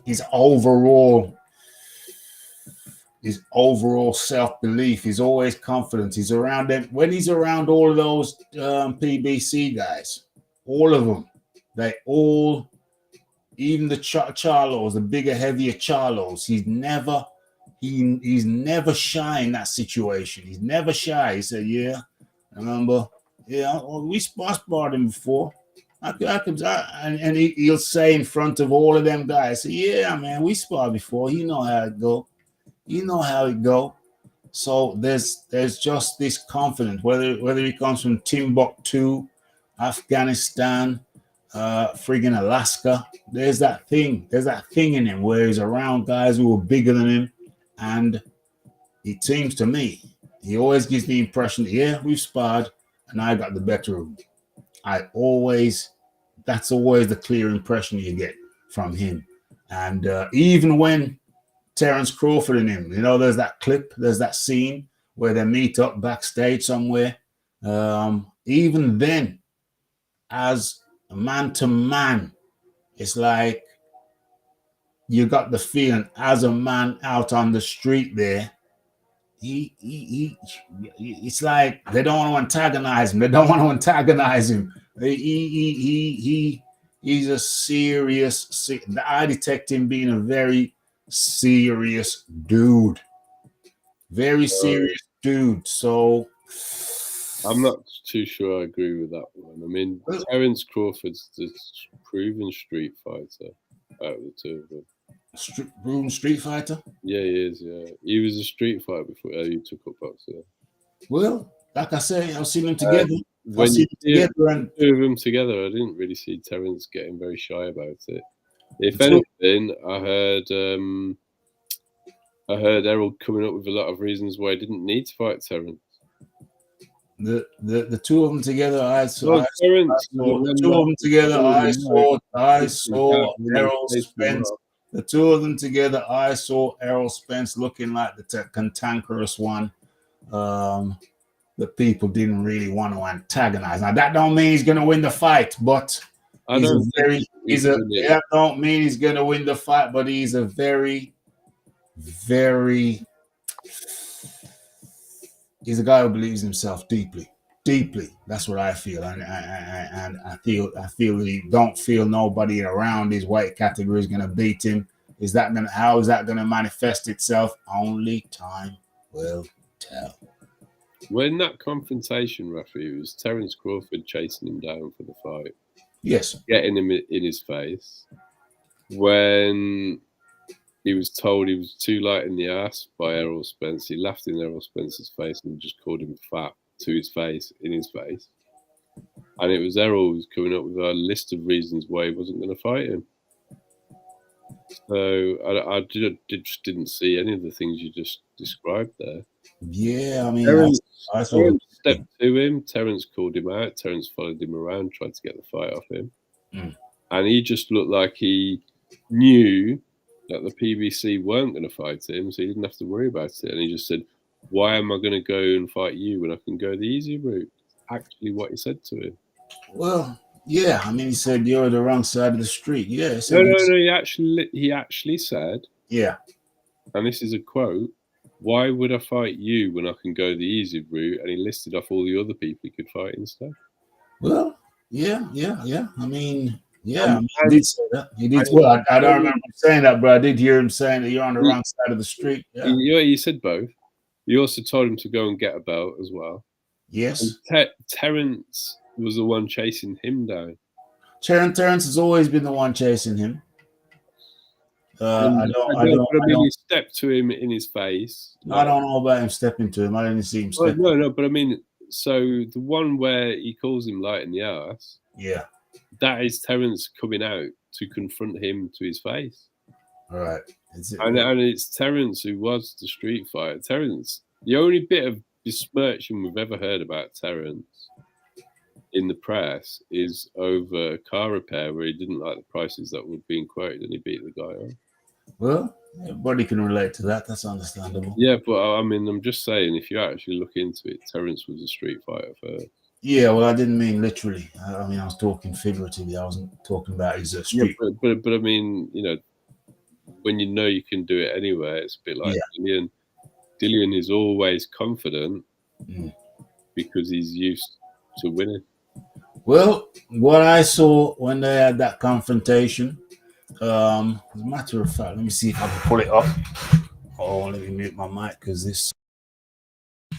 What I saw when I had the confrontation, as a matter of fact, let me pull it up. Was that it seemed like nobody really wanted to antagonize Errol, you know, in that situation. But let's do a little looky. Errol Spence, Terence Crawford confrontation. I mean, I've watched some of it today because I've been reeling it out since the fight's been going on. And I mean, Terence is right up in his face when he's calling him fat. Oh, I don't know about that. We're going to see. I watched it today. So, I mean, unless it's a different one. We're going to watch it now. We're going to watch it now. Let's see. We're going to see. I don't remember none of that. I remember Terence going up in his face. I remember kind of like, hey, peace and love, homie. Love, homie. And if it's a different clip, I'll find it for you as well. What was he wearing? What was Spence wearing? It's the one where Terence has got a hood on. Oh, I feel like it's. You may be thinking about something else because I think you'd have remembered that Spence was wearing a red hoodie. No, it wasn't that color. There we go. Run this one. Sorry? Run it. Have you seen this? Have you seen this? I've seen a lot of them. Go on, run it. Have you seen this one though? Well, let's see what they say because I think. Have you seen this one though, John? Have you seen this clip? Well, I need to hear what's being said rather than looking at the hoodie. Okay. Well, you know this one was the infamous one with Errol Spence in the red hoodie. Let's hear what they're saying though, Raph. Hold on. We're getting some freeze frames at first, and then I'm not in any rush to get a copyright strike. No, I don't need you to do that. So we're just wait until that. Oh, okay. Hold on. The little man right there. Yeah. Will you guys have a fight? Yes. They just gone racing over to him. Let's see what happens. We'll see. Yeah, run over to him. We'll see what happens now. Okay, I didn't clip that. That was just a edit. That wasn't me. I'm just playing and pause. I didn't cut anything out. If Marcus Lauer's around, I didn't cut anything out there, Marcus. That was not my edit. Let's get some volume on this. Hope I don't get into trouble.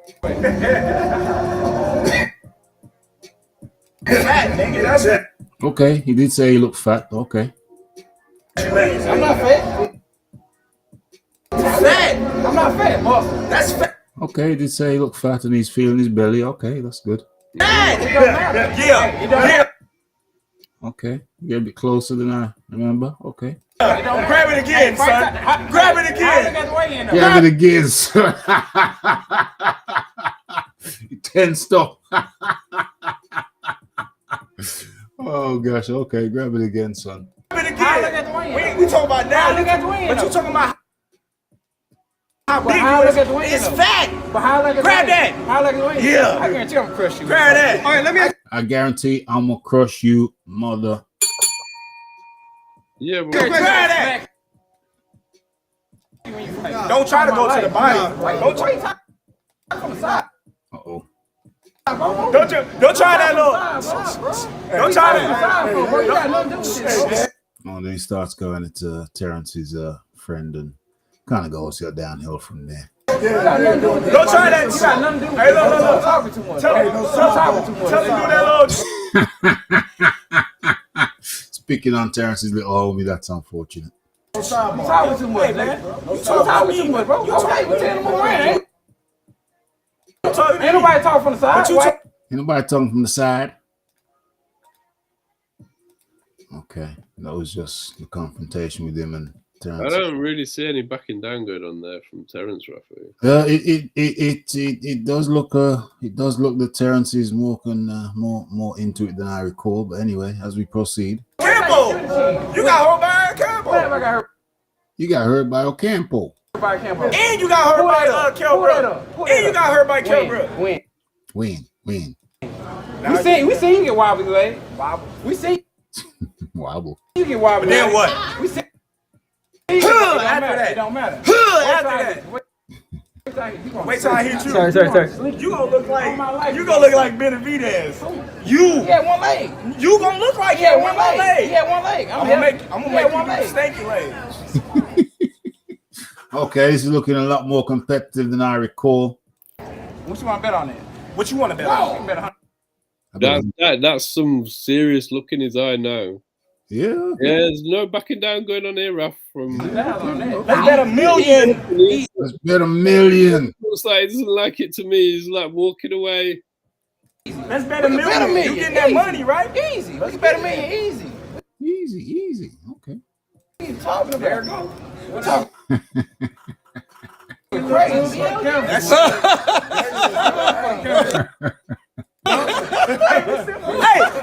Y'all ready to move on? Yeah, it looks more confident than I recall. He's the one that came running over for the confrontation. He looks way more confident than I recall. Way more confident. Yo, legendary promoter. I like that. Legendary promoter. Yep. He looks way more confident than I recall. You not said it? That's what your promoter said. This is what I'm saying. I read it all. This is what I'm saying. This is what I read it all too. Very confident. Terrence Crawford, wait till he get a belt. You know what? I'm happy with that because size-wise, they look like the same size. I thought that Well, Terrence has got the longer reach. He's got a 2-inch reach advantage. Right? height 5'9" from Spence. Let's have a look at Crawford. 5'8". Ain't much in it. I thought he was One's got the longer reach. 74-inch reach, Terence Crawford. 72 for Spence. 72. You know what?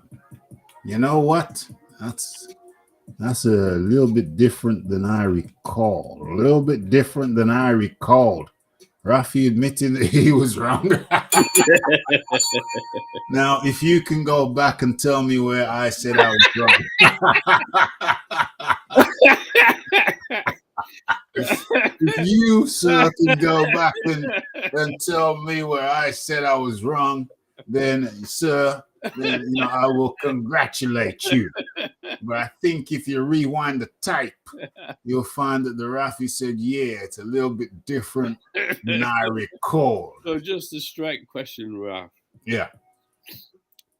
You said you thought that Spence owned him a bit in this. Yeah, I did think that Spence owned him a bit in this. On watching it again. On rewatching, is this a bit? Does it remind you of the Lomachenko Devin Haney fight, where in the caught up in emotion, you thought one thing, and then when you were dispassionate? No, I mean, I know.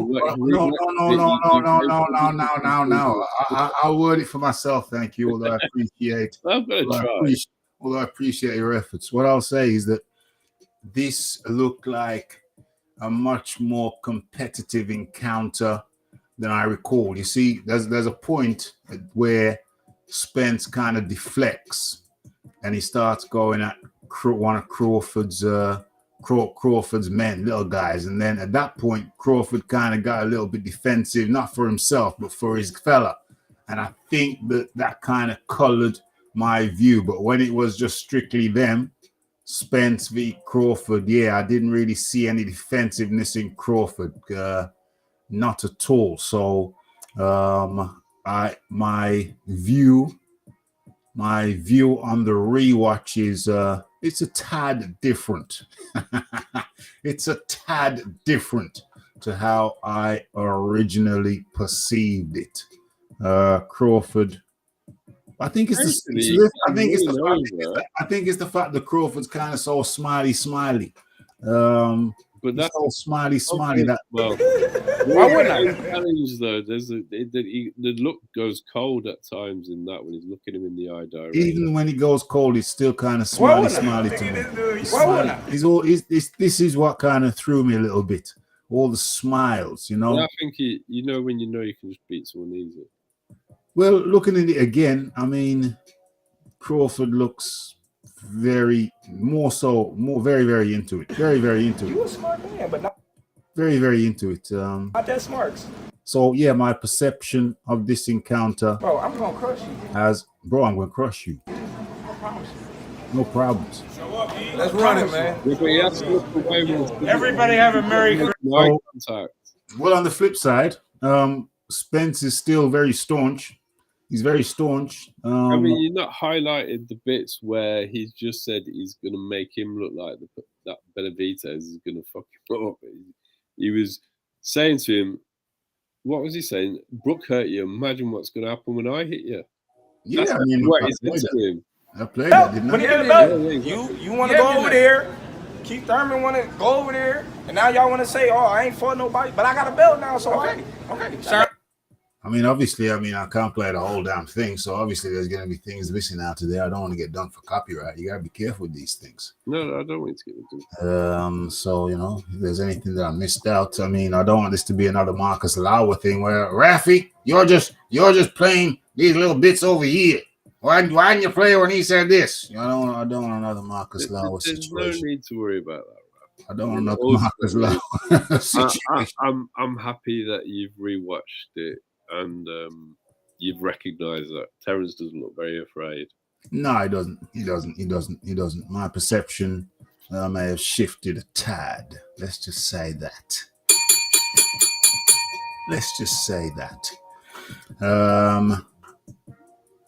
Rating.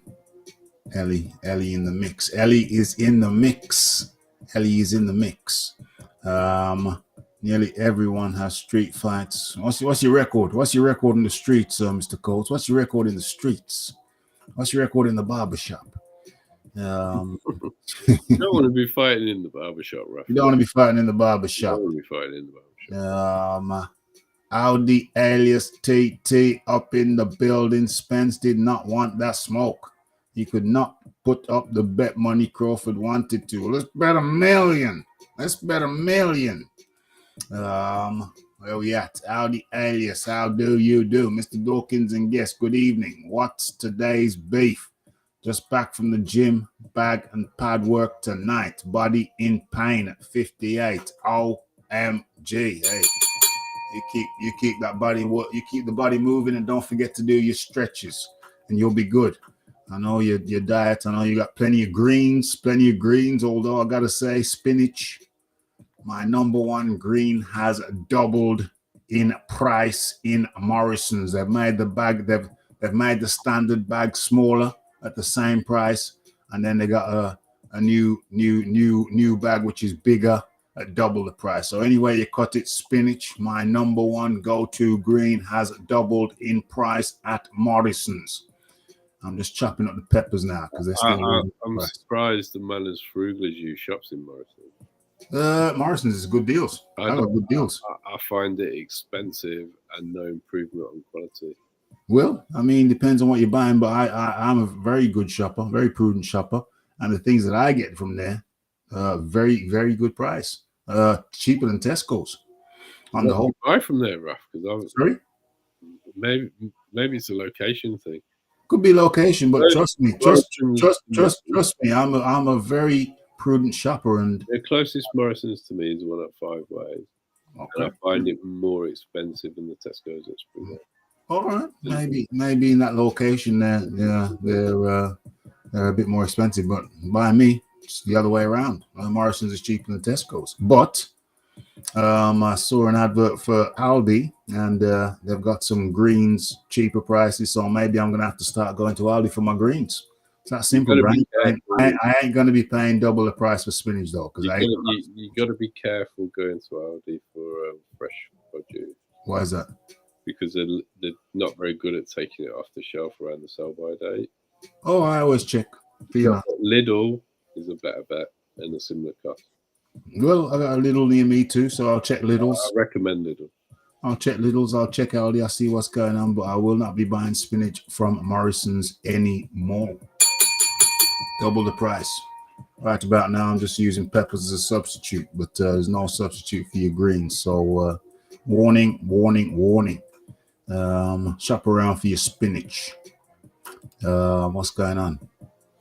Porter was that, but anyway, what was I saying? For the blood, the circulation. As a matter of fact, rat-tat-tat, where's my fish oils?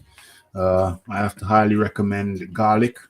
If you don't want the stink on your breath, which no one does, you just cut it lengthways, cut it in half lengthways, pull out the little sprout in the middle, because that's where the stink comes from. You pull that out, dash that away, eat the rest of the garlic, and you are golden. So for the blood work, I do garlic and red onion. Very good for your circulation.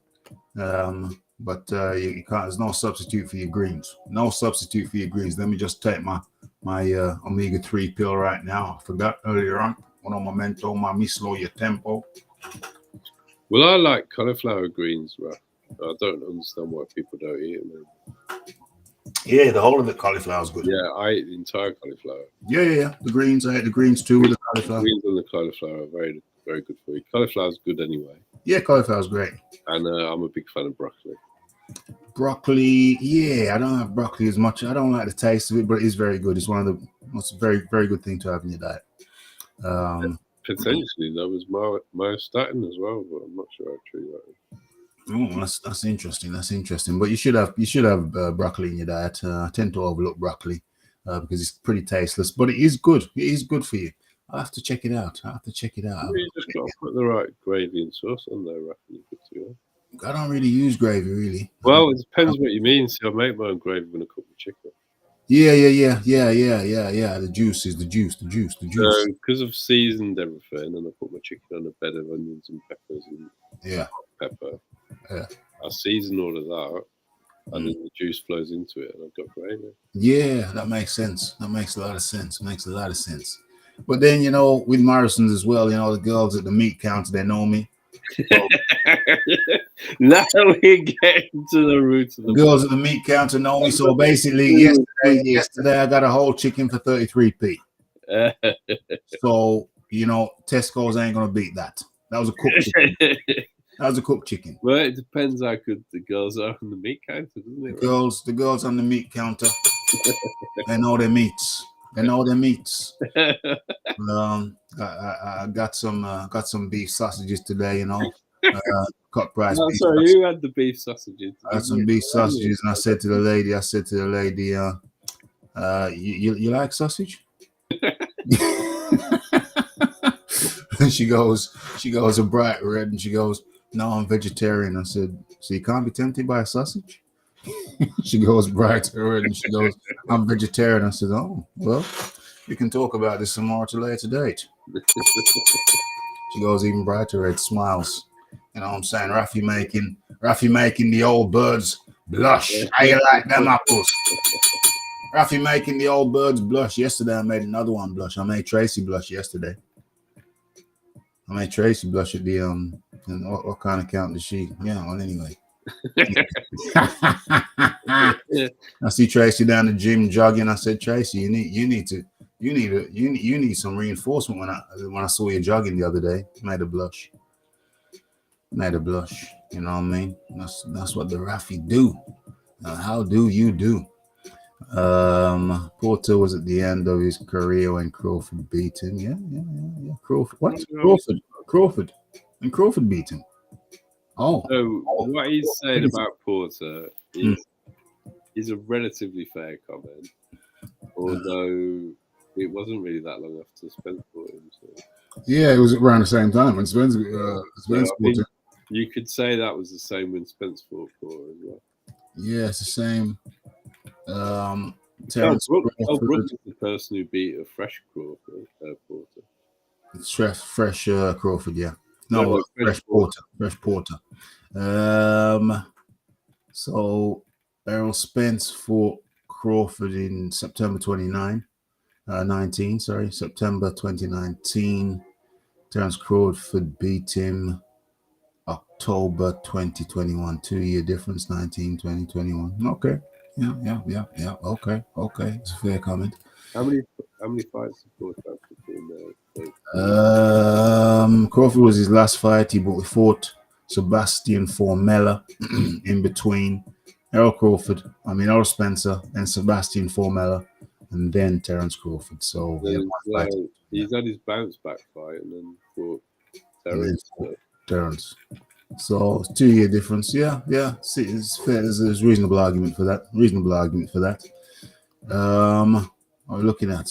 The worst Spence can inflict on Crawford is to get him in trouble. But believe Crawford will have too much dog. The worst Spence can inflict is to get him in trouble. Bro, you're not saying I get him in trouble, though, you know what I mean? I think he means in the pocket like the machine. If he gets into a brawl, I think he's suggesting Spence could hurt him, but that might just have the same result that the Mean Machine had. Well, there you go. I'm not writing Spence off like a lot of people. Believe you me, I ain't writing him off at all. Spence is the underdog. Not only in the poll, but in the betting odds. Is he actually the underdog in America? He's the underdog in the betting odds, yep. He's the underdog in the betting odds. In America? Yes, in America. Okay. Crawford is the favorite in all the betting odds that I've seen. Just because a man has his vices doesn't mean he isn't dedicated. Men do a lot in the dark when people can't see good and bad. Well, that's an argument for sure. No, I totally disagree with that. The dedication is staying away from the vices. Hard work and dedication. Dedication includes staying away from the vices. For real. Well, that's mental dedication. Yeah. What the hell have I done? Go back. New system. Well, not new, but it's a system. Damn it. A system that I don't often use. Okay, cool. So that's Mr. Dawkins. Supermarkets. Taking the Spence. What does that mean? I think you're just trying to be clever. I don't know. I don't know what that means out of the alias. I don't know what that means. You need to be shopping in Aldi and Lidl for the main and basic things. Way cheaper than Tesco. Yeah, I'm getting my greens. I'm going to check Lidl out. Check out the greens because I'm not happy with what Morrison's has done to the spinach. And I look forward to the assessment of the ladies on the meat counter.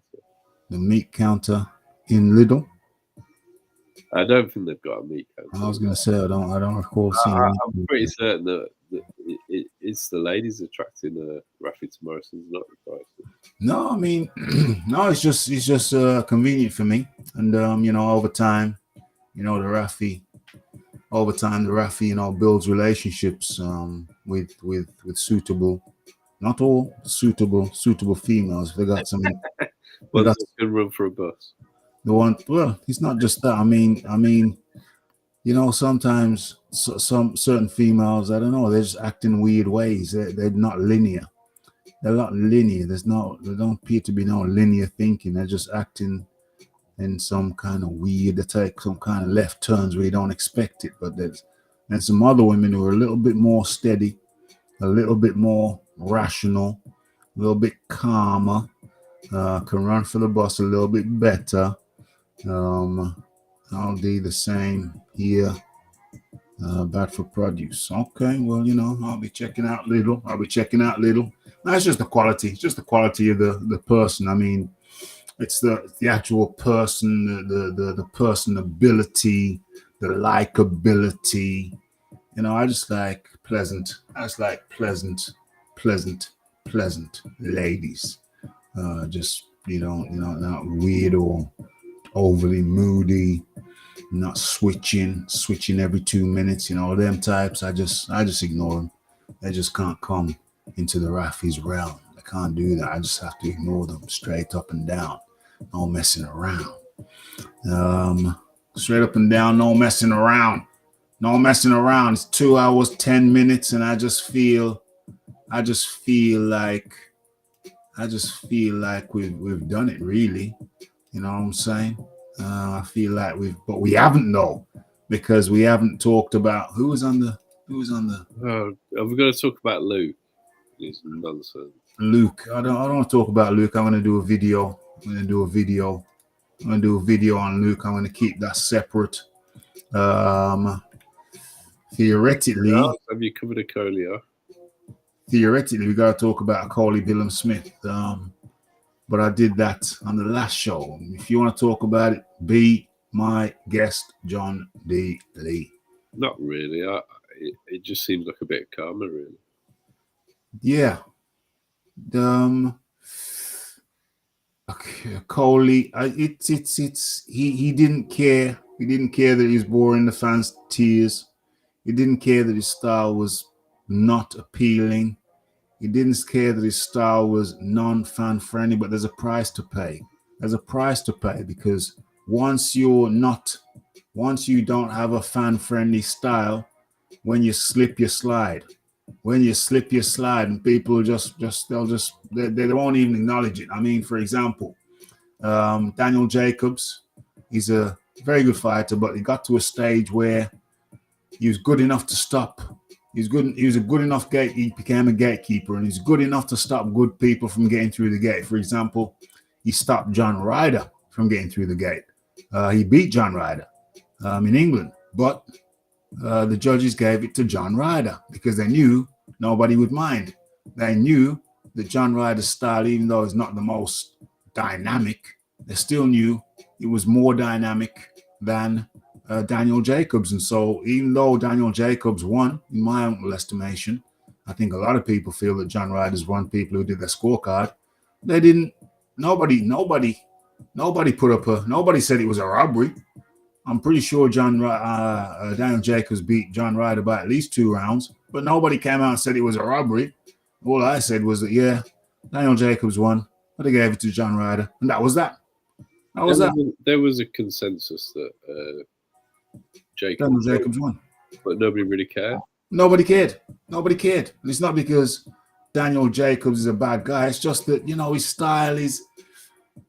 Well, I think that sums it up. That was his style. Was just, and so nobody cared. Whereas John Ryder, it's not that he's Superman or anything, or Batman or Robin. It's just that there's a little bit more. There's a little bit more aggression there. I remember the Daniel Jacobs versus Canelo fight, and it was, Jacobs was doing some good things, but at no point did you think he was gonna just say, right now I'm going for it. At no point you think that he knew he was going to box within himself. He was going to be conservative, and he was going to throw some sensible punches and whatnot. But there was no dynamism there. There was no edge of the seat business there.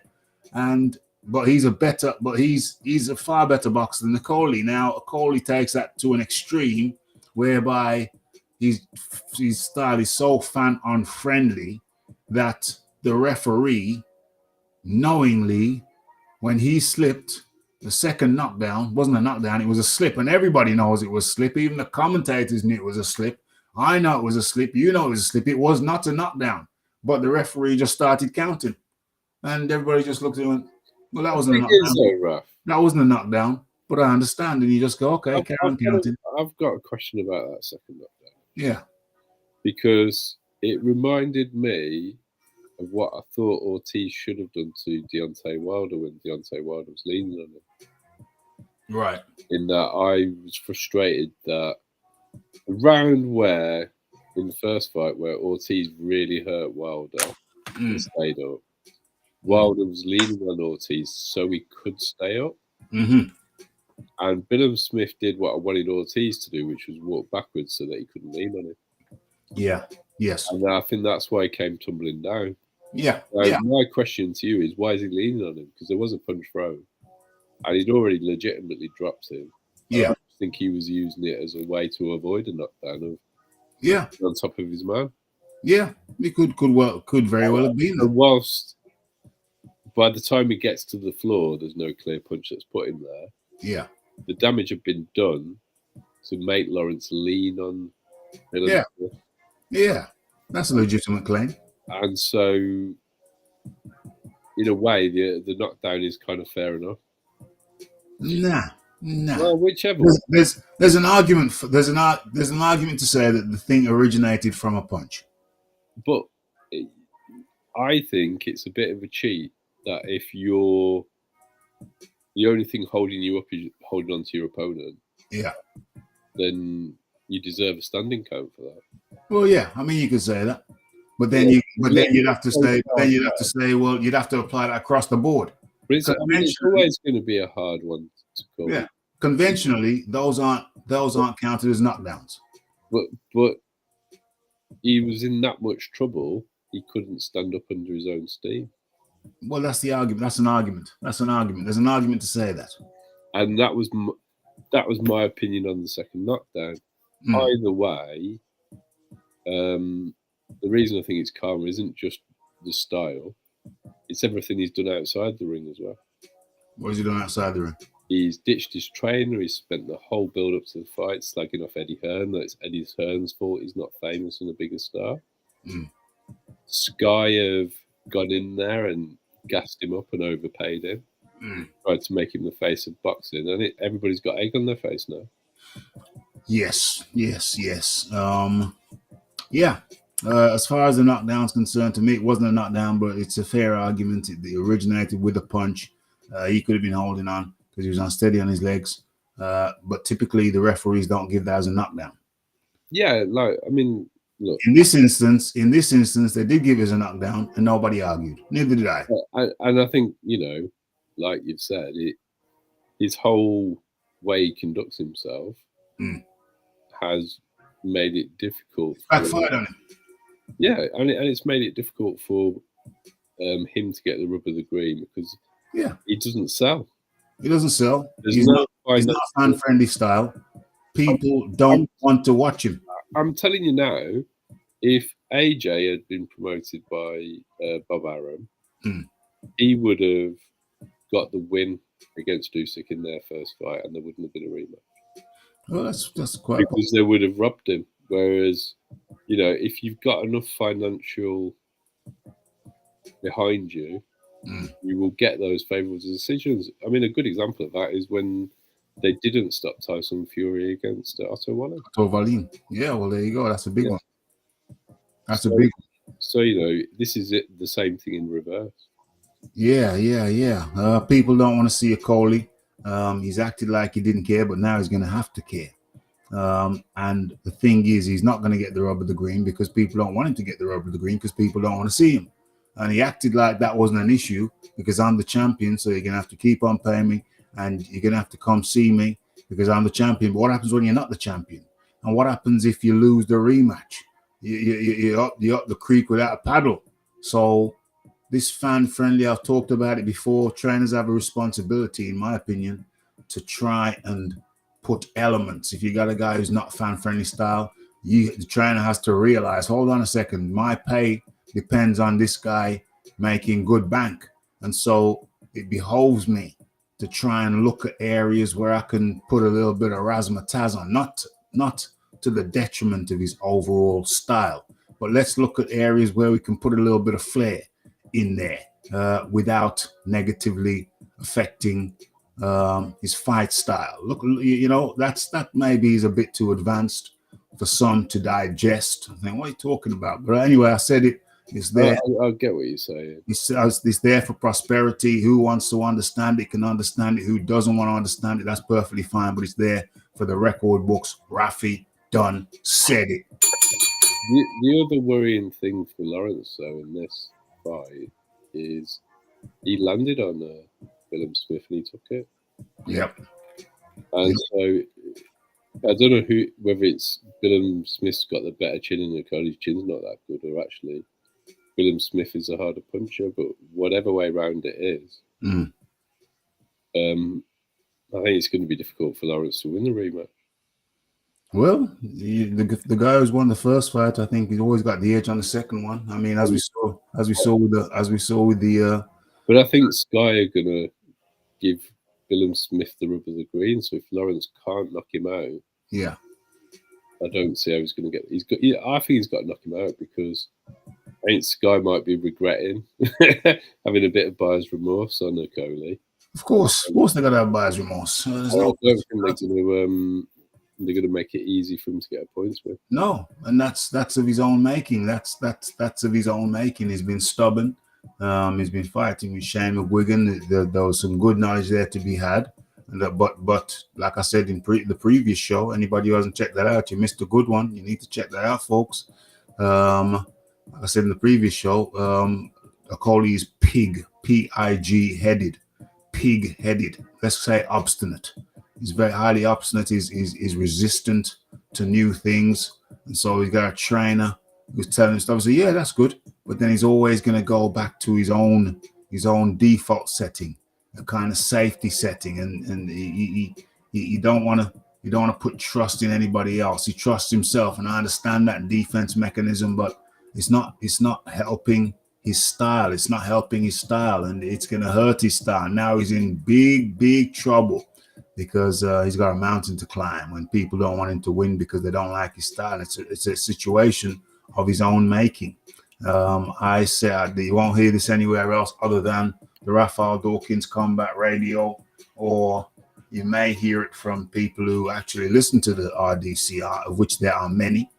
I don't know. I think somehow some people fudge the numbers and make it look like they got 1 million viewers and whatnot. Raphie, don't fudge the numbers. You get the numbers. You get the numbers that you see. That's the numbers that it is.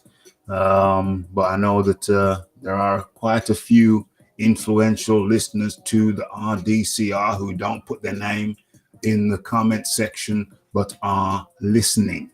I know that for a fact. But anyway, what I'll say is this. I've said it. The only place you've heard it, other than a couple of people who listen to the Raphie, is that Okolie, I believe, is a tax exile. That's why he's abroad so often. And I think the reason he left Shane McGuigan is because of his tax reasons. He needs to be out of the country. And listen, I'm not saying this is a fact. This is Raphie's hypothesis. He's out of the country. He needs to be out of the country, and that's why he left McGuigan. He needs to be out of the country for tax reasons.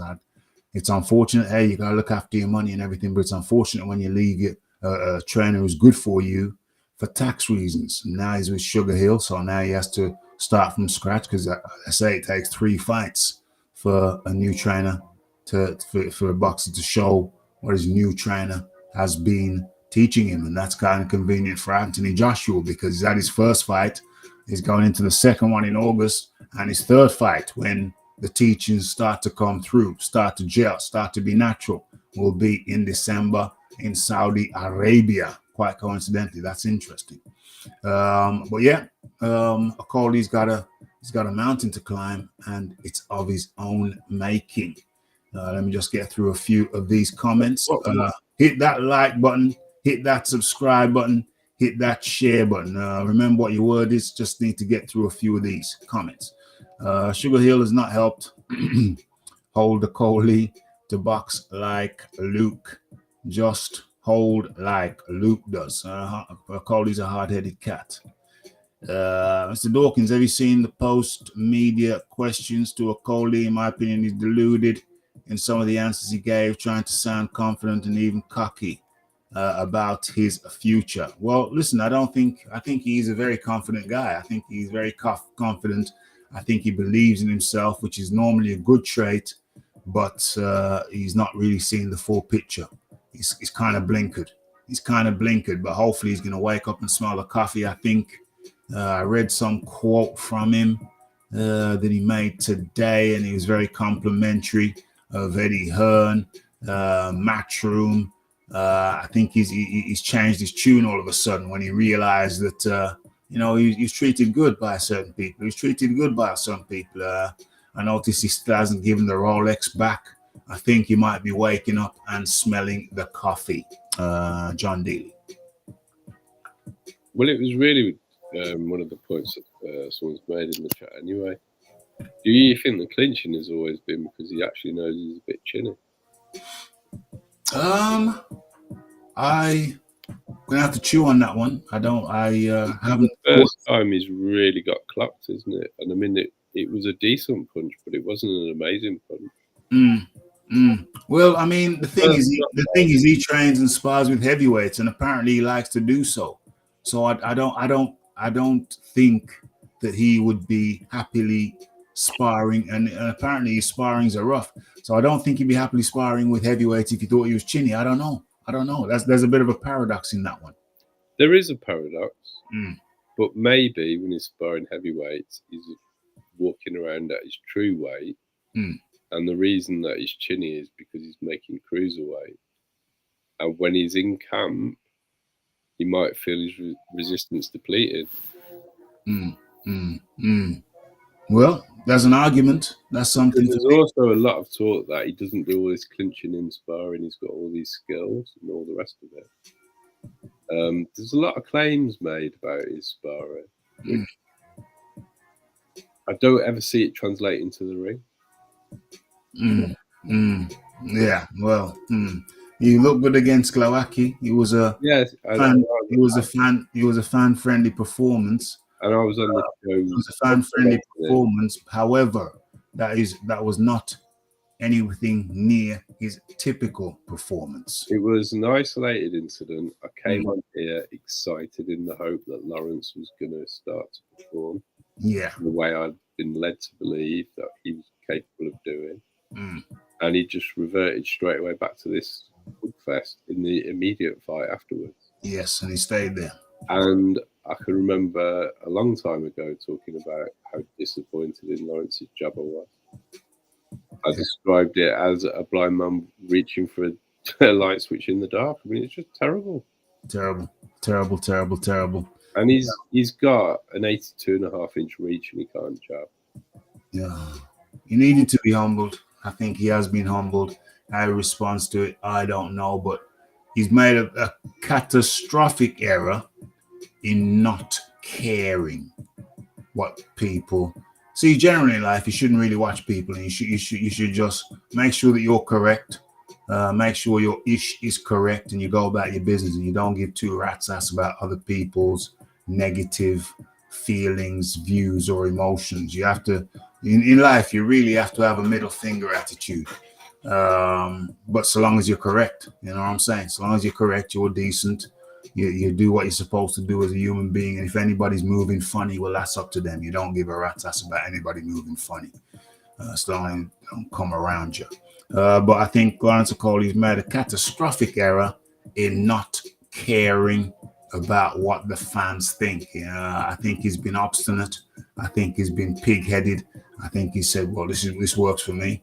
I'm winning, aren't I? That's all that matters. Well, no, because man like Chisora, who doesn't have an immaculate record, but he goes out there and he's trying to take the other guy's head off. And he's doing everything to do it. And if he gasses out and gets tired in the process, well, so be it. He don't care, you know, and he's become a multimillionaire because of that. And he'll always get pats on the back because of that. Whereas with Okolie, people will see him in a room and say, oh, bloody hell, walk around him. So he's made a catastrophic error. And he's, you know, it's up to him now what he's going to do. It's up to him now what he's going to do. He's humbled. I heard him saying nice things about Eddie Hearn. So he's gonna come down to earth with a bump. He's gonna have lots of time to reflect, and he's got to come back. I mean, people can change.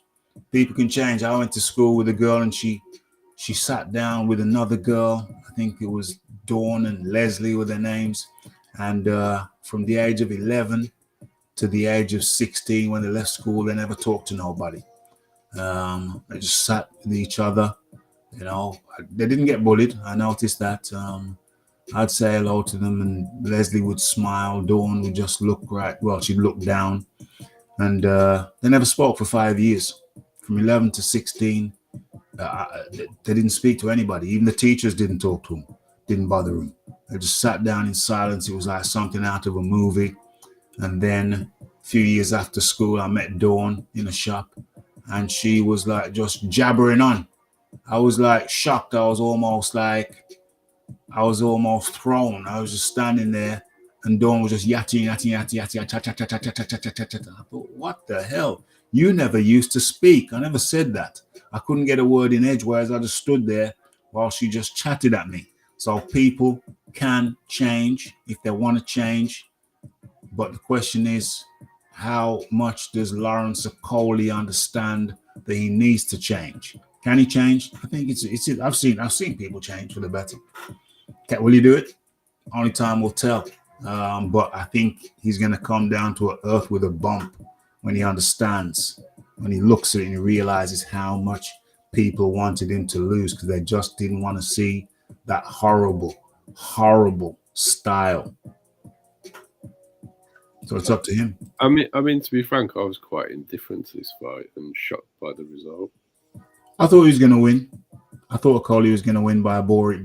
Yeah, I think that was my gut feeling. And the only reason I ended up watching the fight was because I went live because of the Lara Wood fight, Wood Lara, and I was just going to go live for that fight. And I didn't want to go live at all when it came down to it because I was tired and I thought, why don't I just watch the fight with my feet up? If I fall asleep, it's no biggie. But then I heard that Okolie had just been dropped. And I thought, OMG, now it's going to be an interesting fight. And I just kind of, show was already set up. I just pressed go and started watching the Okolie fight and explained to people, yeah, it says Lara on the title, but we're going to watch the Okolie fight because he's just been dropped, so now he's got to come back. And then they took a point off him. Then he gets dropped again, apparently. Then they take another point. And it was just an exciting fight because Okolie had to come back from behind, and he didn't do it. So it was an exciting fight on that basis. But then after that fight, then we switched over to the Lara fight. So it was a great night of boxing. It was a great, fun night of boxing because Okolie lost. Mr. Boring lost.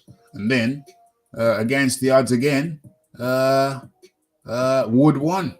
I thought he was going to get knocked out again. The only X factor was that Lara came in overweight. But even that seemed to be in the favor of Wood getting knocked out again. But I think they're cleverly behind the scenes. I think Ben Davidson said, listen, if you come in above this weight, because they had another weigh-in, unofficial weigh-in on fight morning, on the morning of the fight. So I think Ben Davidson, using logic, he would have said, listen, if you come in over a certain weight, then we're not going to fight. The fight's going to be off, which they could do. And so I think they made sure that Lara didn't have an even bigger advantage by rehydrating over a certain point, which has not been publicized. This is just Raphie's hypothesis. So they made sure he didn't over rehydrate. And they came in with him weakened. So him missing the weight backfired on him. And they got the win against expectations. So it was 2 surprise wins, as far as I can see. And it turned out to be a very, very nice night of boxing. Full of surprises. And then Cullinan got stopped in the 5th by Lopez. So it was a night full of surprises. Very pleasant surprises. He certainly appeared humbled in defeat, so that's promising, absolutely. What does this one say? Okolie was pulling away with the chin in the air when caught and put down for the first time. A scared and anxious fighter. You know what? I'm going to have to go back and watch that fight. I have to go back and watch that fight properly because I missed the first probably 5 rounds, 4 or 5 rounds. So I'm going to have to go back and watch that fight again. I've never said that about an Okolie fight ever. Not for anybody ever does that. No. Maybe Okolie himself, maybe, but even then he probably bores himself to tears anyway. So I'm not even banking on that. And you know what? I think we have done it. I think we've got through it. I don't think we need to talk about anything else. It seems like a natural. What have I got to close? I got to close that window there. Seems like a natural flow. And I think we've gone through it very nicely. We've gone through it very, very nicely. What am I looking for? I'm looking for something. What am I looking for? I can't. Oh, I know exactly what I'm looking for. Hit that like button. Hit that subscribe button. Hit that share button. Hit all of the good buttons. What is this here? Let me have a look. Let me have a look in the back now. What's this? What the? Okay. John Daly, I think we've done it. Your final words, please. Thanks for having me on, Raph. 100. Good show. Indeed. And I'm looking forward to finally seeing Terence Crawford spark out Errol Spence. Well, it's highly probable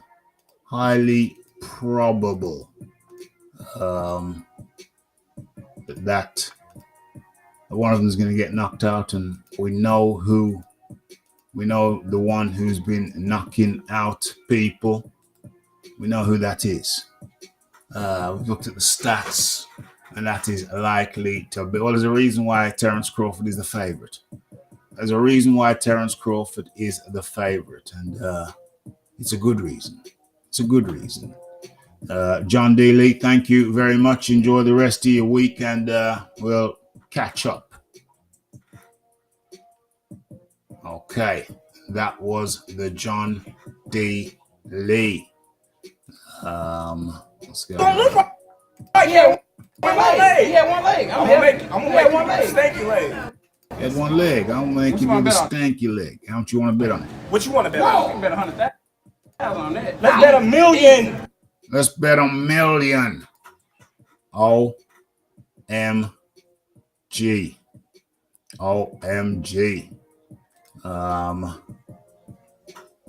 Peace, says Leon Figures, been listening while working, enjoying the wrap up. Peace to the John Daly and the Mr. Dawkins. Absolutely. John Daly says, thanks, Raphie. Thank you, John. What we got here? Pick up the Mr. Daly. Hey, that Lopez is a badass. Yeah, he wasn't ramping.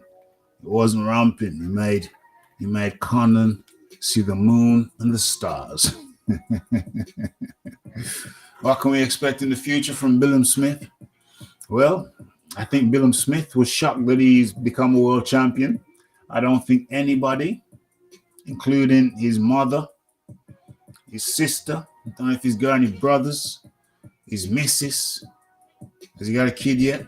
Yeah, I think he's got a little newborn, something like that. I don't think anybody in his family or anybody he knows seriously expected Billam Smith, who is like a, British level, European level? Is Billam Smith European level? Well, apparently now he's world level. I don't think anybody expected that to happen, but it has happened. So you got to give him credit where credit's due. Where does he go from here? So that's yet to be determined. A rematch with Okolie on the horizon. Is it going to be an immediate rematch? We have yet to see. John Daly writes, Billam Smith loses to Riakporhe. I think he loses to a few people. I think Riakporhe beats Okolie. I've always thought Riakporhe beats Okolie, and he certainly beats Billam Smith again. Yeah. Riakporhe beats Billam Smith again. Are they going to make that fight next or after that? No. Billam Smith's got a good thing going in Bournemouth, and I think they want to keep that going. It's understandable. Makes commercial sense. So I think they're gonna pamp up Billam Smith. They're gonna try to keep him away from fighters who will beat him. And I understand for a little while, for a few fights. I understand. Richard Riakporhe, this is what the future holds. Yeah, Richard Riakporhe is a much more marketable fighter. Yeah, he goes out there to knock people out. Will they milk the cow before cashing him out? Of course they're going to milk the cow. They're going to milk the cow twice a day. You know, in some countries, they milk the cow twice a day, get every little bit of the juice out. You know what I'm saying? So yeah, they're gonna milk the cow. They're gonna keep Billam Smith safe, and I understand. They got a good thing going on there in Bournemouth. You know what I mean? So that's the way it's going to go. Anyway, it's been 2 hours 41 minutes. It's been a long time. Like, subscribe, comment, share.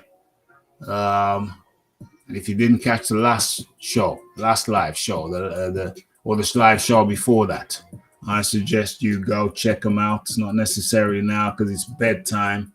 It's everybody's bedtime. You know, Raphie. Hopefully Richard won't react poorly.